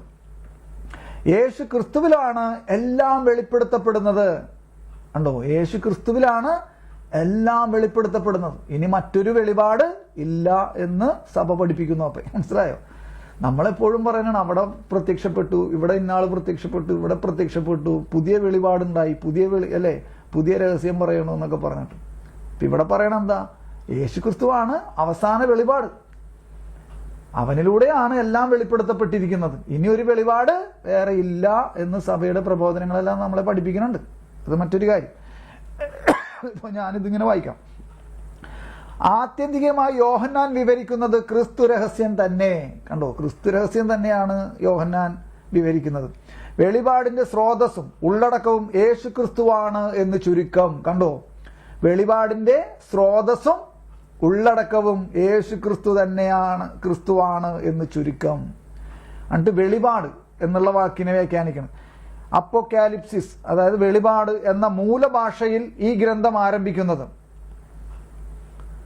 ഈ പദം അപ്പോക്കാലിപ്റ്റിക്സ് സാഹിത്യ ശൈലിയെയും മറഞ്ഞിരിക്കുന്നത് വെളിപ്പെടുത്തുന്നതിനെയും, കണ്ടോ എന്തെന്നാണ് അല്ലെ, മറഞ്ഞിരിക്കുന്നത് വെളിപ്പെടുത്തുന്നതിനെയും സൂചിപ്പിക്കുന്നു. എന്നിട്ട് പിന്നെ പറയണം ഉടനെ സംഭവിക്കേണ്ടവ. എന്താണ് ഉടനെ സംഭവിക്കുക? നമ്മിപ്പോ CCCയിൽ വായിച്ചില്ലേ? ഏത് കണ്ണികേരണ 2642 ആദ്യത്തെ സെന്റൻസ് ഒന്ന് വായിച്ചേ. 2642 എന്തായിരുന്നു? ഉടൻ സംഭവിക്കേണ്ടവയുടെ വെളിപ്പെടുത്തൽ. ഇനി വായിക്കണ്ട അല്ലേ, ഉടൻ സംഭവിക്കേണ്ടവയുടെ വെളിപ്പെടുത്തൽ എന്ന് പറഞ്ഞാൽ തുടങ്ങി. അപ്പൊ ഉടൻ സംഭവിക്കേണ്ടവ എന്താ? ഗ്രന്ഥത്തിലുടനീളം പ്രത്യേകമായി ആരംഭ അവസാന അധ്യായങ്ങളിലും ഒരു തിടുക്കത്തിന്റെ പ്രതീതിയുണ്ട്. എന്താണ് ആ തിടുക്കം? അതായത് വെളിപാടിന്റെ ആദ്യവും അവസാനവും ഒക്കെ ഒരു തിടുക്കത്തിന്റെ പ്രതീതി ഉണ്ടെന്ന്. എന്താണ് ആ തിടുക്കം? യേശു പ്രഘോഷിച്ച ദൈവരാജ്യം സാക്ഷാത്കരിക്കപ്പെടുന്നതാണ് ഇവിടെ പ്രതിപാദിക്കുന്നത്. മനസ്സിലായോ? യേശു പ്രഘോഷിച്ച ദൈവരാജ്യം സാക്ഷാത്കരിക്കപ്പെടുന്നു. മനസ്സിലായോ? അതാണ് അവന്റെ 2ാം വരവിലൂടെ സംഭവിക്കാനിരിക്കുന്നത്. അതാണ് സ്വർഗീയ ലിറ്റർജിയിൽ ഇപ്പോ നടന്നുകൊണ്ടിരിക്കുന്നത്. യേശു പ്രഘോഷിച്ച ദൈവരാജ്യം സാക്ഷാത്കരിക്കപ്പെടുന്നതാണ് ഇവിടെ പ്രതിപാദിക്കുന്നത്. ചരിത്ര സംഭവങ്ങൾ അനാവരണം ചെയ്യപ്പെടുന്നത്. കണ്ടോ, ചരിത്ര സംഭവങ്ങൾ അനാവരണം ചെയ്യപ്പെടുന്നു. എന്താണ് ഇവിടുത്തെ ചരിത്ര സംഭവം അല്ലേ? യേശുക്രിസ്തുവിന്റെ പീഡാനുഭവം, കുരിശുമരണം, ഉദ്ധാനം, സ്വർഗാരോഹണം, അവന്റെ 2ാം വരവ്, ഇതെല്ലാം ചരിത്ര സംഭവങ്ങളല്ലേ? ആണോ അല്ലയോ? ചരിത്രത്തിൽ നടന്നതാണ്. ചരിത്രത്തിൽ ഒരിക്കൽ, എന്നേക്കുമായി ഒരിക്കൽ നടന്നതാണ്. അപ്പൊ ചരിത്ര സംഭവങ്ങൾ അനാവരണത്തിന്റെ വാക്കൊക്കെ നിങ്ങൾക്ക് അറിയാലോ അല്ലെ? ഞാനിനി പ്രത്യേകിച്ച് എടുത്ത് പറയണ്ട. എന്താണ് അനാവരണം അല്ലെ? ആവരണമായിരുന്നതിനെ അല്ലെ, മറഞ്ഞിരുന്നതിനെ വെളിപ്പെടുത്തുക, അതാണ് അനാവരണം ചെയ്യുക. അപ്പോ ചരിത്ര സംഭവങ്ങൾ അനാവരണം ചെയ്യപ്പെടുന്നത് ആകസ്മികമായോ മനുഷ്യഭാവനയ്ക്കനുസൃതമായോ അല്ല. ഉണ്ടോ അല്ലേ? അല്ലെ, നമ്മൾ പറയില്ലേ അത് പെട്ടെന്നുണ്ടായി അല്ലെ, അങ്ങനെയൊക്കെ നമ്മൾ കുറെ കാര്യങ്ങൾ ആകസ്മികമായി എന്നൊക്കെ പറയില്ലേ, അങ്ങനെ പിന്നെ മാനുഷിക ഭാവനയ്ക്ക് അനുസൃതമായോ അല്ല, പിന്നെയോ മറിച്ച് ദൈവ പദ്ധതി പ്രകാരമാണ്. ദൈവ പദ്ധതി പ്രകാരമാണ്. ദൈവത്തിന് മാത്രം അറിയാവുന്നതാണ് ഭാവി.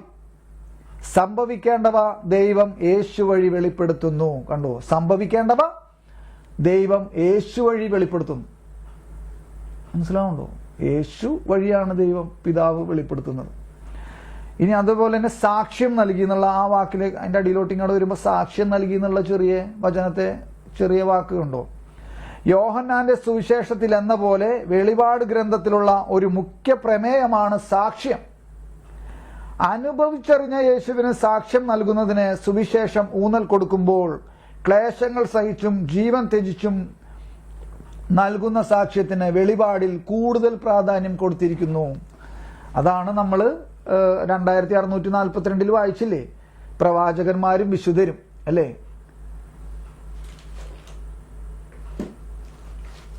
എന്നൊക്കെ പറഞ്ഞിട്ട് നമ്മൾ വായിച്ചായിരുന്നു. അപ്പൊ നിങ്ങൾക്കൊരു ഐഡിയ കിട്ടിയോ? ഇപ്പൊ ഞാൻ മറ്റേ 1137 ഒന്നും കൂടി ഒന്ന് വായിക്കട്ടെ. 1137 ഒന്നും കൂടി വായിക്കട്ടെ. വിശുദ്ധ യോഹന്നാൻ എഴുതിയ സഭയുടെ ആരാധനക്രമത്തിൽ കണ്ടോ, സഭയുടെ ആരാധനക്രമത്തിൽ കണ്ടോ, എന്താണ് സഭയുടെ ആരാധനക്രമത്തിൽ എന്ന് പറയണത്, വായിക്കപ്പെടുന്നു എന്ന് പറയണത്. വിശുദ്ധ യോഹന്നാൻ എഴുതിയ വെളിപാട് പുസ്തകം സഭയുടെ ആരാധനക്രമത്തിൽ, സഭയുടെ ആരാധനക്രമത്തെ കുറിച്ചാണ് പഠിപ്പിക്കുന്നത്. മനസ്സിലായോ? സ്വർഗത്തിൽ നടക്കുന്ന ലിറ്റർജിയെ കുറിച്ചാണ് അത് പഠിപ്പിക്കുന്നത്. യേശുക്രിസ്തുവിന്റെ രണ്ടാം വരവിനെ കുറിച്ചാണ് അത് പഠിപ്പിക്കുന്നത്. പിന്നെ യേശുവിന്റെ രണ്ടാം വരവിന് ശേഷമുള്ള പുതിയ ആകാശം പുതിയ ഭൂമിയെ കുറിച്ചാണ് അത് പഠിപ്പിക്കുന്നത്. മനസ്സിലായി? വിശുദ്ധ യോഹന്നാൻ എഴുതിയതും സഭയുടെ ആരാധനക്രമത്തിൽ വായിക്കപ്പെടുന്നതുമായ വെളിപാട് പുസ്തകം നമുക്ക് ആദ്യം വെളിപ്പെടുത്തുന്നു സ്വർഗത്തിൽ ഒരു സിംഹാസനം, സിംഹാസനത്തിൽ ഇരിക്കുന്നവൻ കർത്താവായ ദൈവം, എന്നിട്ടത് വധിക്കപ്പെട്ടതുപോലെ നിൽക്കുന്ന കുഞ്ഞാടിന്റെ അല്ലെ, കുഞ്ഞാട്. എന്നിട്ട് അതിന്റെ അർത്ഥം എന്താണ്? വധിക്കപ്പെട്ടതുപോലെ നിൽക്കുന്ന കുഞ്ഞാട് എന്തിന്റെ അർത്ഥം? എന്താണത് പ്രതീകം? ക്രൂശിക്കപ്പെടുകയും ഉദ്ധിതനാവുകയും ചെയ്ത ക്രിസ്തുവിന്റെ പ്രതീകമാണ്. ക്രിസ്തു യഥാർത്ഥ വിശുദ്ധ സ്ഥലത്തെ, യഥാർത്ഥ വിശുദ്ധ സ്ഥലം എന്താണ്? സ്വർഗീയ ജെറുസലേം. അതാണ് വെളിപാട് പുസ്തകത്തിൽ മുഴുവനും പറഞ്ഞിരിക്കുന്നത്. ആ യഥാർത്ഥ വിശുദ്ധ സ്ഥലത്തെ ഏക പ്രധാന പുരോഹിതൻ സമർപ്പിക്കുകയും സമർപ്പിക്കപ്പെടുകയും നൽകുകയും നൽകപ്പെടുകയും ചെയ്യുന്ന ഒരേ വ്യക്തി, ഒരേ ഒരു വ്യക്തിയാണ് നൽകുന്നതും നൽകപ്പെടുന്നതും, ഒരേ ഒരു വ്യക്തിയാണ് സമർപ്പിച്ചതും സമർപ്പിക്കപ്പെടുന്നതും. മനസ്സിലായി? ദൈവത്തിന്റെയും കുഞ്ഞാടിന്റെയും സിംഹാസനത്തിൽ നിന്നൊഴുകുന്ന ജീവജലത്തിന്റെ നദി, അതും പ്രതീകമാണ്. അതിന്റെ പ്രതീകമാണ്? പരിശുദ്ധാത്മാവിന്റെ പ്രതീകമാണ്. ഇനി നമുക്ക് നമ്മുടെ യഥാർത്ഥ ഇതിലോട്ട് വരാം. എന്താണ്? ആദ്യത്തെ ഖണ്ഡികയിലിട്ട് അല്ലെ, 2642. അതും കൂടി വായിച്ചിട്ട് ഒന്നും കൂടി നമുക്കൊന്ന് വായിച്ചിട്ട് അത് ക്ലോസ് ചെയ്യാം.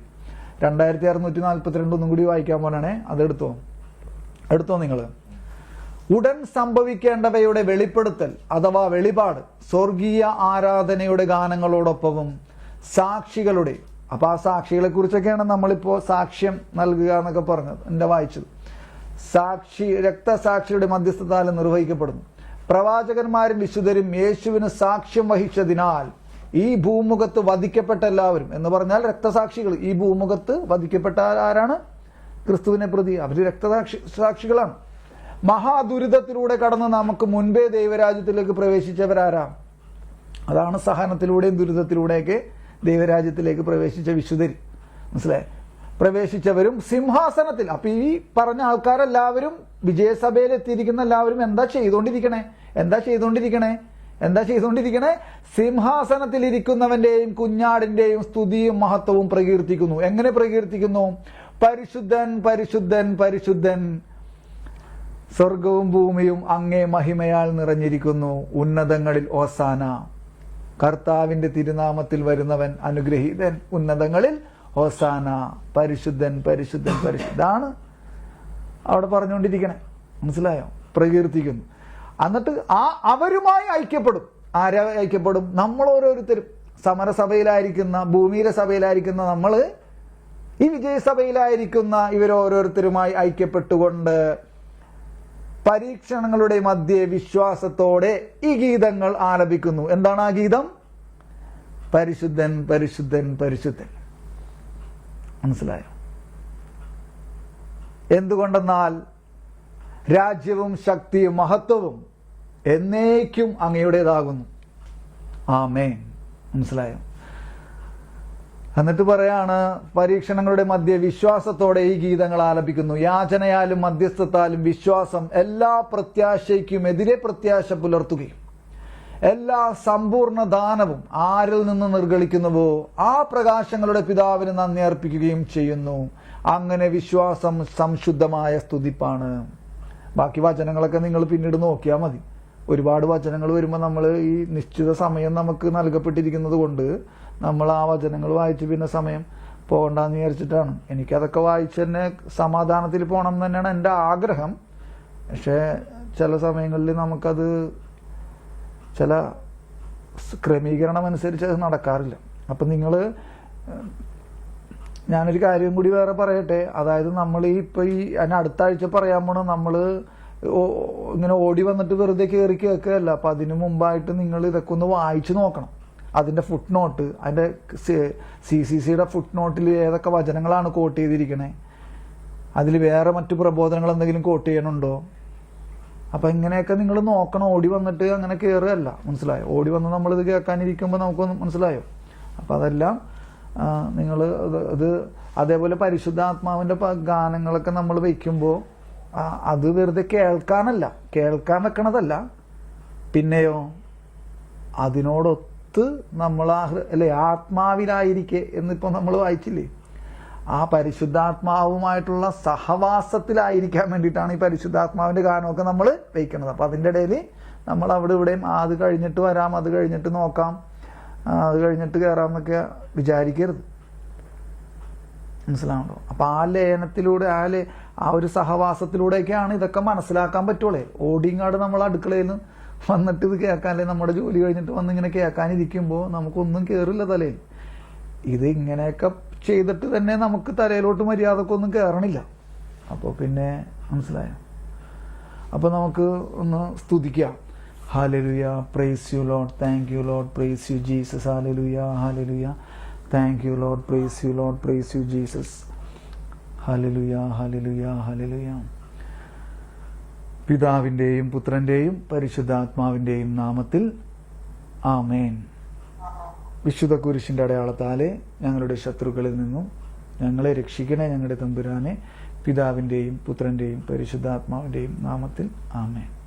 ഈശോ മിശിഹായ്ക്ക് സ്തുതിയായിരിക്കട്ടെ, ഇപ്പോഴും എപ്പോഴും സ്തുതിയായിരിക്കട്ടെ.